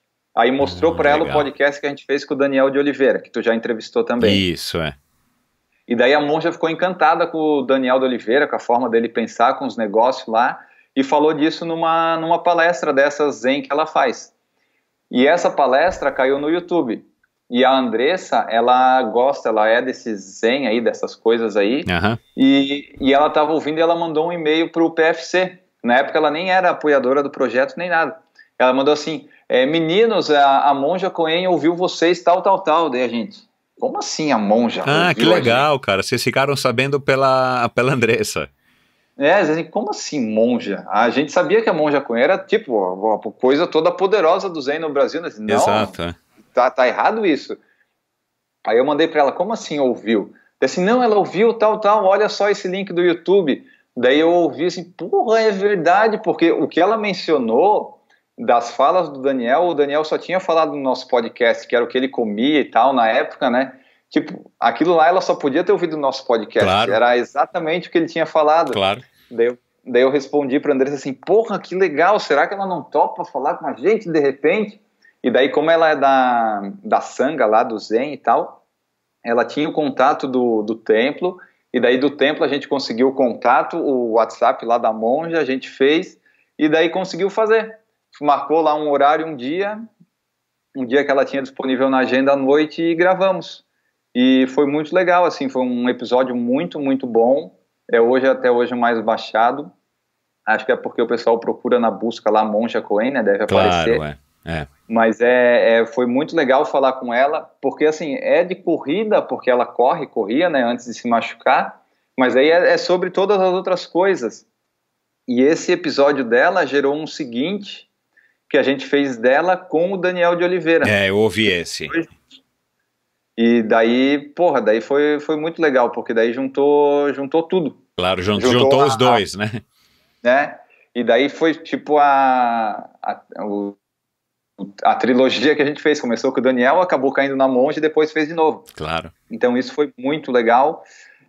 Um que eu gostei de fazer foi com a Debs Aquino, que é lá do blog da Debs, porque eu sempre acompanhei ela no Instagram, acompanhei a história dela, e é esse pessoal do Instagram que às vezes a gente olha assim e pensa assim, porra, é uma pessoa que eu nunca vou conseguir falar, entrevistar, sabe? Parece meio inatingível.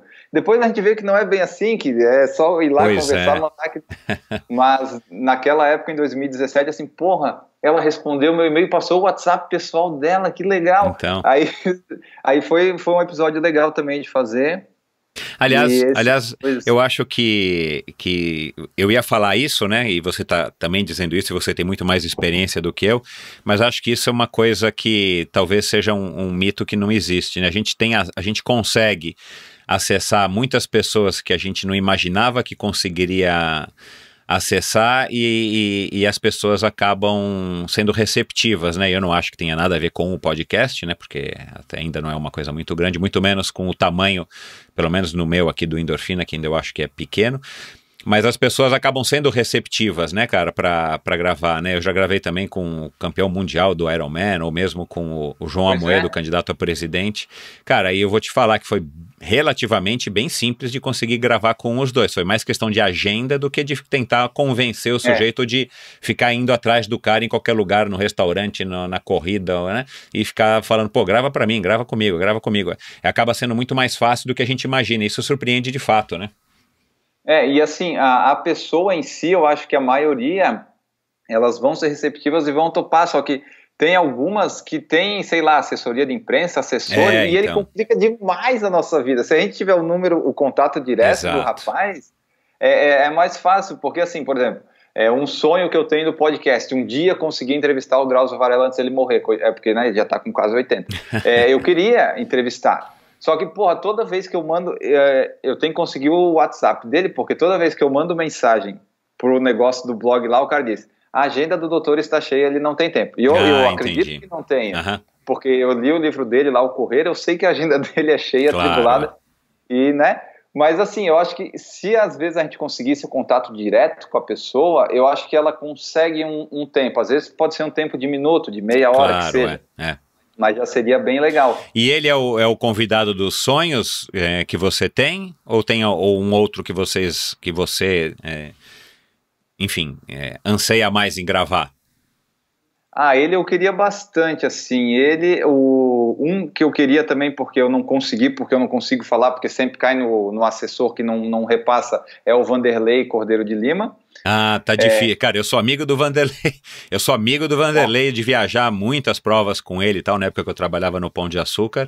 Cara, eu mando mensagem pra ele não vê, ou ele vê e não responde, eu falo com a Gabriela e, cara, não consigo também. Ainda é a Gabriela? Legal, porque eu mandei pra ele assim, fala com a Gabriela. Eu falo com a Gabriela, não responde. Não, é a Gabriela, Na verdade, eu acho que ali é problema de agenda total e muita coisa, que o Vanderlei é um cara muito atribulado, não que os outros convidados não sejam, mas eu acho que aí ele tá, de fato, estabelecendo algumas prioridades, mas, cara, eu sou amigo dele, tô tentando e não consigo, cara. Então, aí assim, eu tento, às vezes, alguns, digamos, mais famosos, essas coisas assim, o Drauzio era um que eu queria e é por aí, porque tem uns em inglês que seria legal, tipo, se eu conseguisse o Mavic Glasgow, o Eliud Kipchoge, sabe, um sonho assim, seria muito legal. Mas, assim, dos brasileiros, o Drauzio é um que eu sempre tive vontade de falar por causa da história dele com a corrida. Mas tudo bem, se não der, não tem problema, a gente vai continuar tentando. Aí eu tento investir nesses, vamos dizer, menores, menos famosos, mas que tem história bonita também. Claro, eu tenho o seguinte pensamento, cara, todo mundo tem uma história para contar legal. Sim. Você só precisa tentar extrair, conhecer um pouquinho da pessoa para você extrair as histórias legais de cada um, né? Porque, e eu não sei se acontece isso com você aí no PFC, mas podcasts que eu acho, né, convidados que eu acho que teriam um número de downloads maior do que outros, por terem umas histórias mais interessantes ou serem mais conhecidos, muitas vezes me surpreendem negativamente com um número de downloads menores do que pessoas que não são tão conhecidas ou tão famosas, mas que as pessoas acabam ouvindo mais, então eu suponho que as pessoas prefiram a história do outro do que a do outro, né? Mas nem sempre a gente vai conseguir gravar com todo mundo. E eu já tentei gravar com o Eliud Kipchoge umas 3, 4 vezes e também não consigo chegar no cara. Tentei até via Nike, a Nike me barrou e falei com o empresário dele, mas não chego nele. E eu não consigo, né? Óbvio. É difícil. Aliás, esse negócio das marcas esportivas é difícil também. Tipo assim, eu não quero ganhar tênis pra mim por falar em correr, sabe? Eu não quero ganhar os tênis da marca. Até se eles quisessem dar, eu não recuso. Claro, Eles sempre mandam os de amortecimento ainda, podia mandar os mais baixinhos. Mas assim, eu não quero o tênis. Eu queria só que eles viessem no podcast, lá o Relação Externa, sei lá, do marketing, falar dos produtos para os corredores e tal. Só que é difícil, eu consegui até hoje falar com o da Skechers e consegui falar com da Salcone, que eu ouvi o da Salcone, Os outros eu não consigo, eu caio em assessoria de imprensa, eu mando mensagem direta para a assessora lá, para do marketing, que eu sei quem é, E ela disse, não, tem que entrar em contato no site que é via imprensa. Assim, eu acho que vai mudar, viu, Enio? Eu acho que com a envergadura que tá pegando aí o podcast, se as marcas aqui brasileiras, né, não começarem a gravar os seus próprios podcasts também, a gente vai ter mais acesso às marcas e vai ser interessante para as marcas contarem um pouco das suas histórias nos nossos podcasts, né? Porque assim, vai ser basicamente uma divulgação gratuita que elas vão ter no PFC, porque eu só quero saber os tênis que estão sendo lançados, as características e tal, para ajudar o pessoal, sabe? Eu acho que seria legal falar assim. Não, e é uma oportunidade que a marca tem de expressar os seus valores, enfim, né? De contar de fato as novidades, de mostrar um pouco, através de áudio, melhor a imagem deles. Eu acho que é uma questão de tempo, sabe? Eu acho que podcast ainda está muito pequeno no Brasil, já cresceu muito, mas está muito pequeno ainda. Daqui a pouco as marcas vão... E já existe podcast da Nike, tem podcast do Strava, tem podcast... Não me recordo agora, mas tem alguns podcasts já de marca, tem marcas de outros produtos que estão lançando podcast da Shell, podcast de marca de roupa, enfim. Então daqui a pouco a gente acha que vai ter aí uma possibilidade maior de conversar com a marca. Me diz uma coisa, e dentro do PFC, qual foi o melhor conselho que alguém deu para você? Que seja a Andressa, que seja o Guilherme, que seja tua mãe ou um ouvinte, assim, um conselho que você falou, puxa, cara, esse conselho é um conselho bom e que ele foi até hoje o melhor conselho que você já recebeu. Cara, não sei se é o melhor conselho, mas a minha mãe sempre falou, tipo, não acaba de falar as frases rindo sempre, isso aí pode ficar... eu tô fazendo agora. Tipo, tenta falar um pouco, às vezes, sem rir no final, porque é o que tu é desse jeito, mas não precisa falar todas as frases rindo no final, que pode acabar não sendo tão bom. E uma que o Guilherme falou pra mim, o ano passado, quando acabou ali, né, que ele decidiu sair, ele falou assim, se tu não sabe a pergunta que tu vai fazer... Pega a última frase que a pessoa falou e faz a pergunta em cima disso, sabe? Presta atenção na resposta e faz alguma pergunta em cima dessa legal, resposta. Cara, que legal. Daí assim, tá ok. Aí esses dois são os que eu lembro agora, assim, de cabeça do momento. E se alguém estiver nos ouvindo aqui e quiser, e estiver pensando ou se inspirar e quiser lançar um podcast, qual é a principal dica ou conselho que você pode dar? Não desiste nas primeiras semanas, porque assim, a pessoa começa, ela está empolgada, vou fazer um podcast, divulgar, mas hoje está muito mais fácil de fazer. Por exemplo, eu hospedo no Anchor, que é tudo de graça, tu bota lá e ele já distribui para todas as plataformas. Que agora é do Spotify, né? Então, e daí também eles distribuem para tudo, então assim, para ter onde hospedar tá muito fácil. E daí, já que tá fácil para hospedar, pelo menos investe em comprar um microfonezinho que seja, pode ser um básico ali, acho que tá R$100 e poucos, para pelo menos a tua voz, né, sair legal, não ter o barulho ambiente, e ver exatamente qual vai ser o nicho, ou qual vai ser o teu foco, porque para não ficar mudando muito e insistir.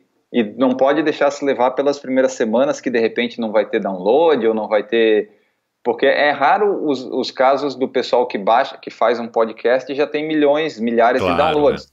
É o caso de repente, algum influencer no Instagram que vai fazer, ou o pessoal da Globo, da Folha, que faz lá, já tem também tem um apoio de marketing e mídia por trás gigantesco, né? Então, assim, se a pessoa quer começar, decide do que vai falar, se vai ser ela, mais alguns amigos, se vai ser um bate-papo, ou se vai ser alguma coisa de entrevista, abordar tema... E tenta só fazer alguma coisinha boa com o som e vai. Não precisa nem editar, só que daí quando for gravar, tenta não errar muito, né? Claro, no começo às vezes é difícil, mas assim, e daí continua.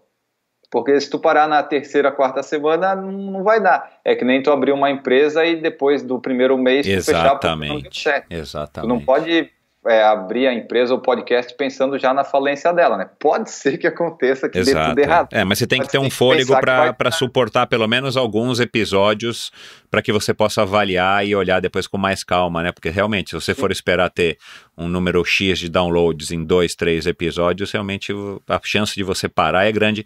Aliás, eu tenho ouvido aí em outros podcasts que eu ouço sobre podcasting que o Anchor é exatamente um grande cemitério de podcasts, porque por ele ser gratuito, as pessoas preferem usá-lo.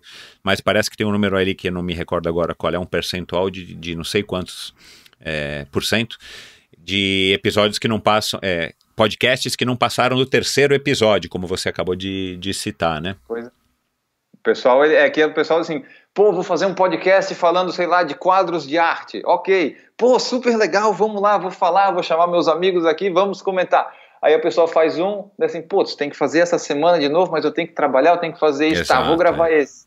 Aí assim, tem que gravar de novo. Eu não vou mais gravar. E daí ele esquece ali o negócio também e fica. Claro, é.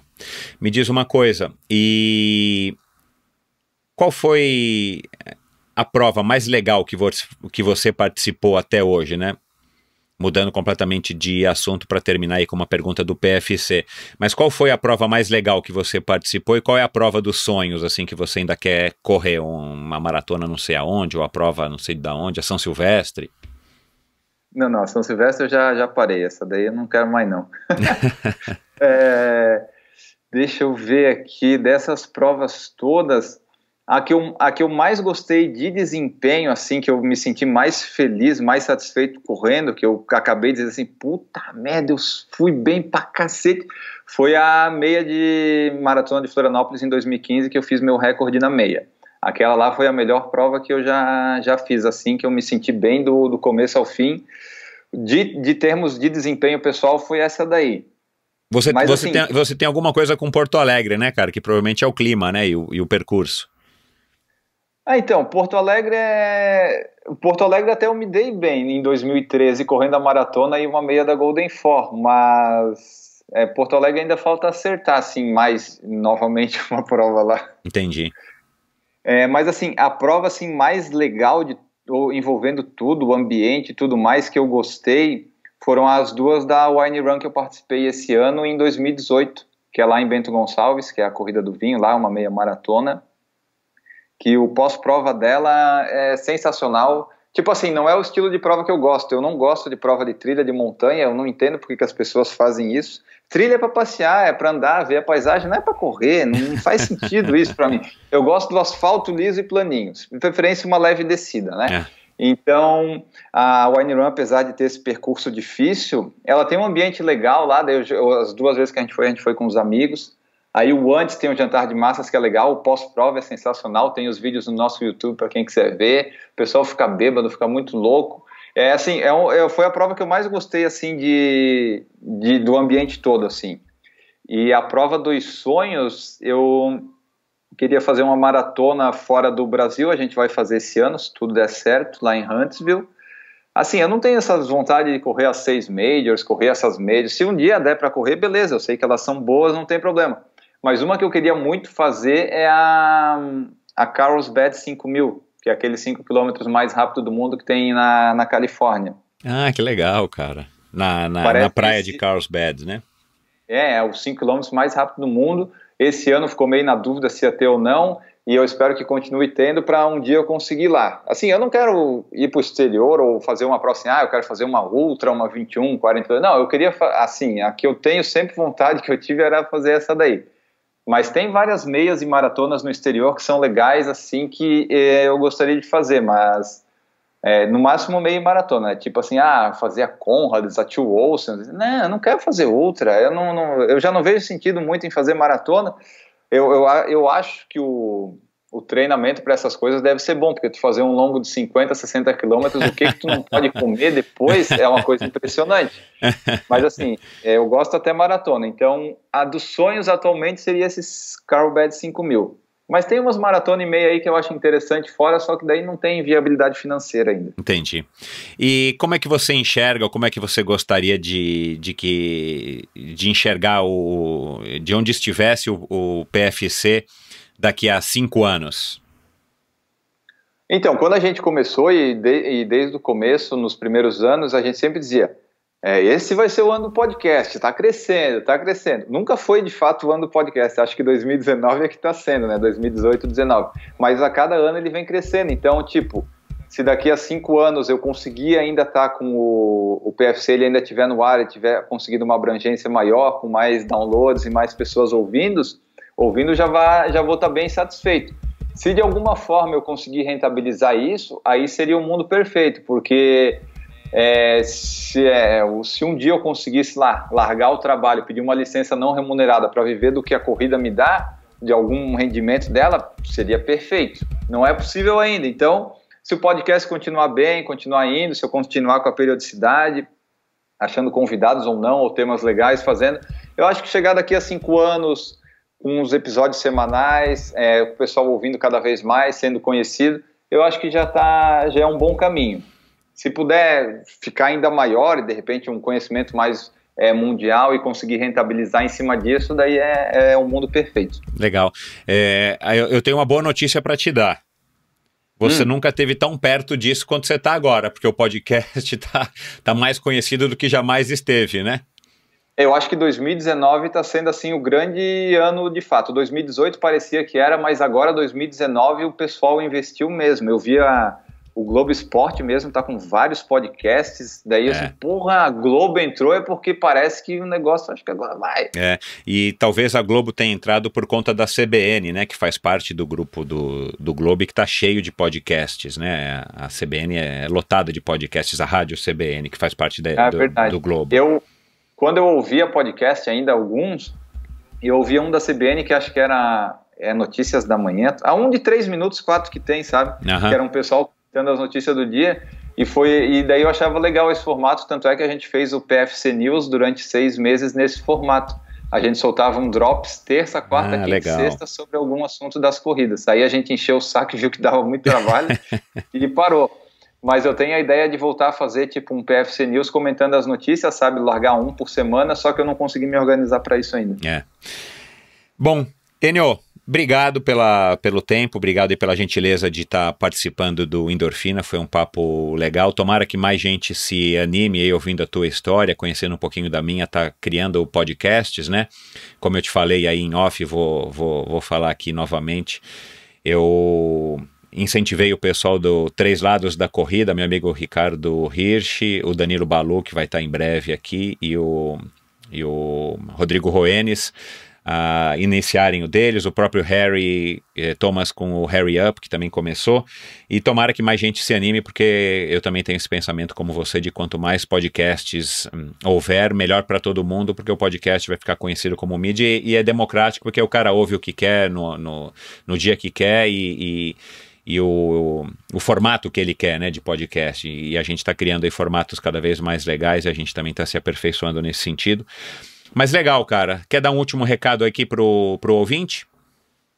Sim, só a última coisa que tu falou, só para também completar, é que assim, é bom ter cada vez mais, a gente não pode pensar neles como concorrentes, porque não, tá tudo ali, o pessoal vai ouvir o que quer. Exato, o pessoal que ouve podcast, nós que fazemos até não ouvimos tantos, mas quem consome podcast, consome mesmo. Então, quanto mais opções eles tiverem, é melhor, porque daí eles não vão ficar assim, pô, essa semana aqui eu tô sem escutar episódio, esse dia eu vou fazer outra coisa. Não, tu deixa o cara sempre ali naquele negócio ali, não vai ter o teu episódio, mas vai ter um outro. Exato. Daí na quinta-feira vai sair o teu, ele vai conseguir ouvir, e assim vai.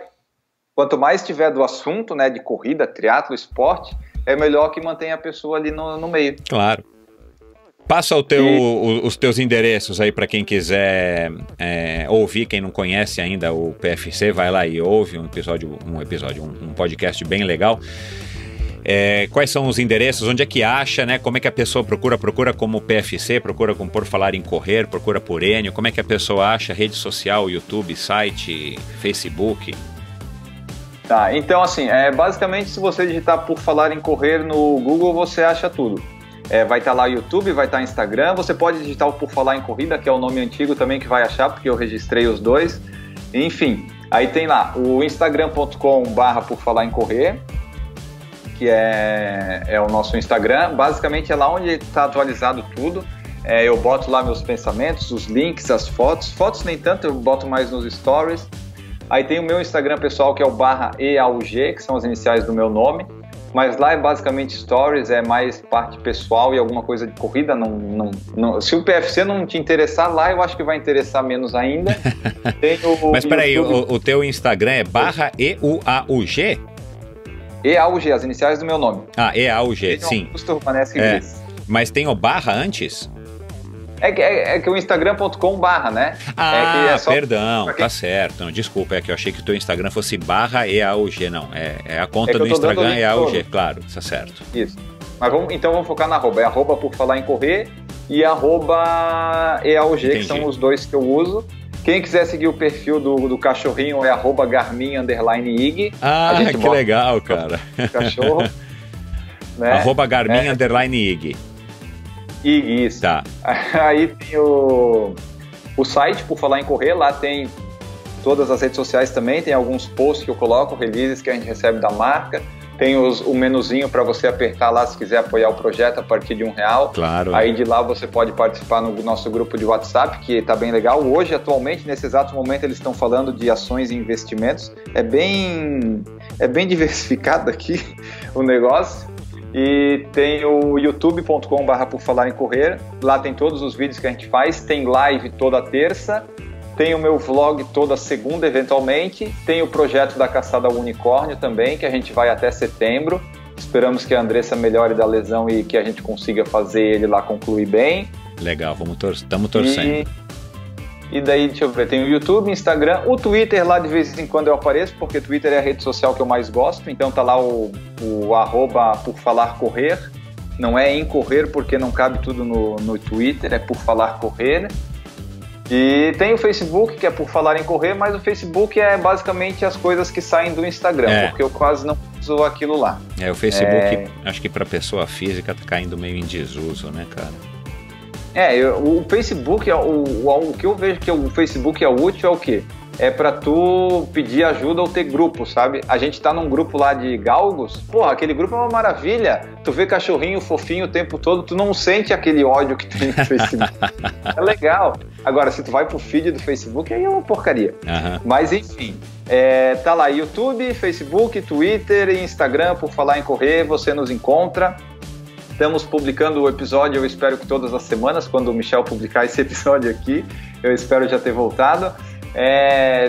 Em breve tem alguns drops também que a gente está fazendo de fisioterapia e treinamento com a Gigi Calp e com o Lucas Torres, que são fisioterapeuta e treinador. E no YouTube tem as lives que eu falei, o meu vlog, e às vezes tem umas coberturas de prova que algumas um amigo meu um amigo nosso, é o Mariano Lima, lá do Japão, ele entende dessas coisas, ele edita os vídeos ficam bons pra caramba. Então alguns vídeos são editados por ele e tem uma qualidade boa. Basicamente é isso das redes sociais. Legal, cara. Então eu vou colocar todos esses links no post do episódio de hoje para quem quiser. Bota o e-mail também que eu esqueci, por falaремcorrer@gmail.com. Legal, que aí também quem quiser entrar em contato. As pessoas entram em contato nesse por falar em correr @gmail.com também através do Instagram.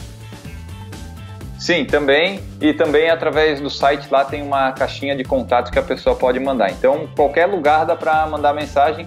Eu olho tudo o tempo todo e se eu não respondi ainda é só porque eu não tive tempo, mas eu respondo tudo. Nem que seja com um emoji de carinha sorrindo. Legal, cara, legal. E o emoji ajuda bastante a gente, né, cara? Porque é uma nova língua, né? Outro dia eu li isso também, não lembro aonde, que isso já estão estudando como uma nova forma de linguagem, principalmente entre as gerações mais novas, né? Porque com emoji as pessoas conseguem conversar praticamente tudo. Sim. Numa linguagem meio telegráfica, mas funciona, né? Não, é ótimo. Às vezes a pessoa comenta umas coisas lá, tá, o que eu vou responder? Bota um emoji feliz e tá tudo certo.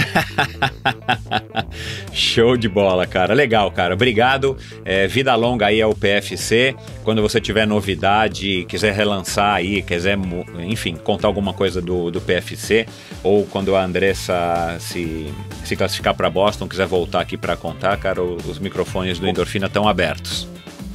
Maravilha, eu que agradeço a oportunidade de estar aqui do outro lado, vamos dizer assim, né? Porque geralmente eu costumo ouvir mais do que falar, mas gostei bastante. Espero que o pessoal goste aí, daí vocês mandam aí os feedback pro Michel e pra mim, pra gente saber o que vocês acharam do episódio. Claro, sem dúvida. Legal, Enio, um abraço.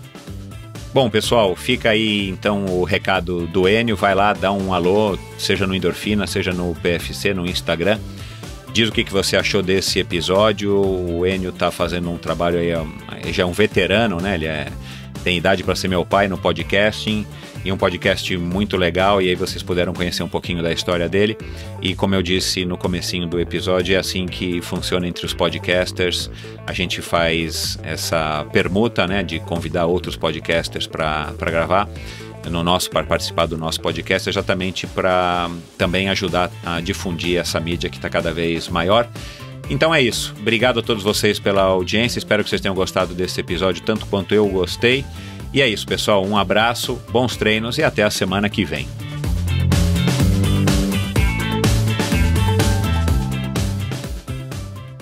Este episódio foi um oferecimento da Probiótica. Por sinal, tenho certeza de que você já tem acompanhado o trabalho muito legal que a Probiótica vem fazendo, investindo não apenas na fabricação de produtos de primeira linha, é claro, mas também ao patrocinar provas e atletas. Aliás, parabéns à Probiótica pela iniciativa.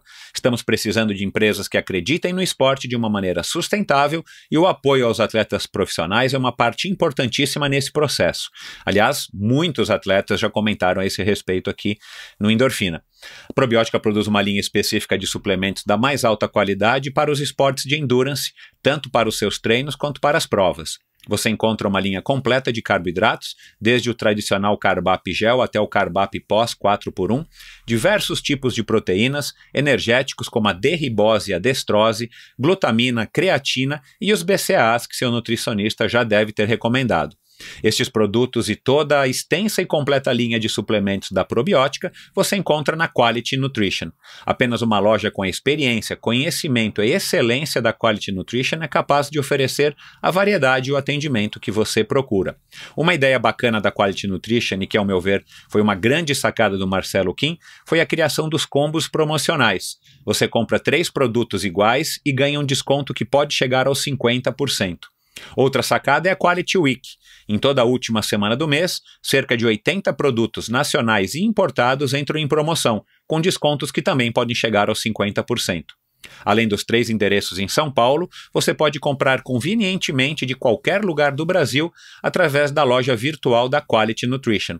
Você tem literalmente na ponta dos dedos acesso a uma quantidade inimaginável de marcas e produtos.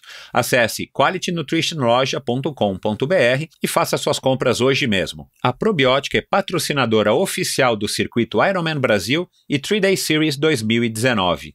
probiotica.com.br. Acesse o site agora mesmo e conheça a linha completa de produtos da Probiótica. No Instagram, Probiótica Oficial e Quality Nutrition Loja. Siga os perfis e fique por dentro das últimas novidades dessas duas marcas. Obrigado por ouvir esse episódio do Endorfina. Acesse o endorfinabr.com, vá no post do episódio de hoje para conhecer um pouco mais sobre o meu convidado e alguns assuntos abordados em nossa conversa.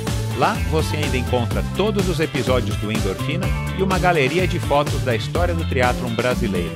Se você curtiu, colabore assinando Endorfina na iTunes Store ou Spotify e compartilhando com seus amigos. Lembre-se de enviar suas sugestões, críticas e comentários através do perfil EndorfinaBR no Instagram ou através do Endorfina com Michel Bogli no Facebook. Um abraço e até a semana que vem.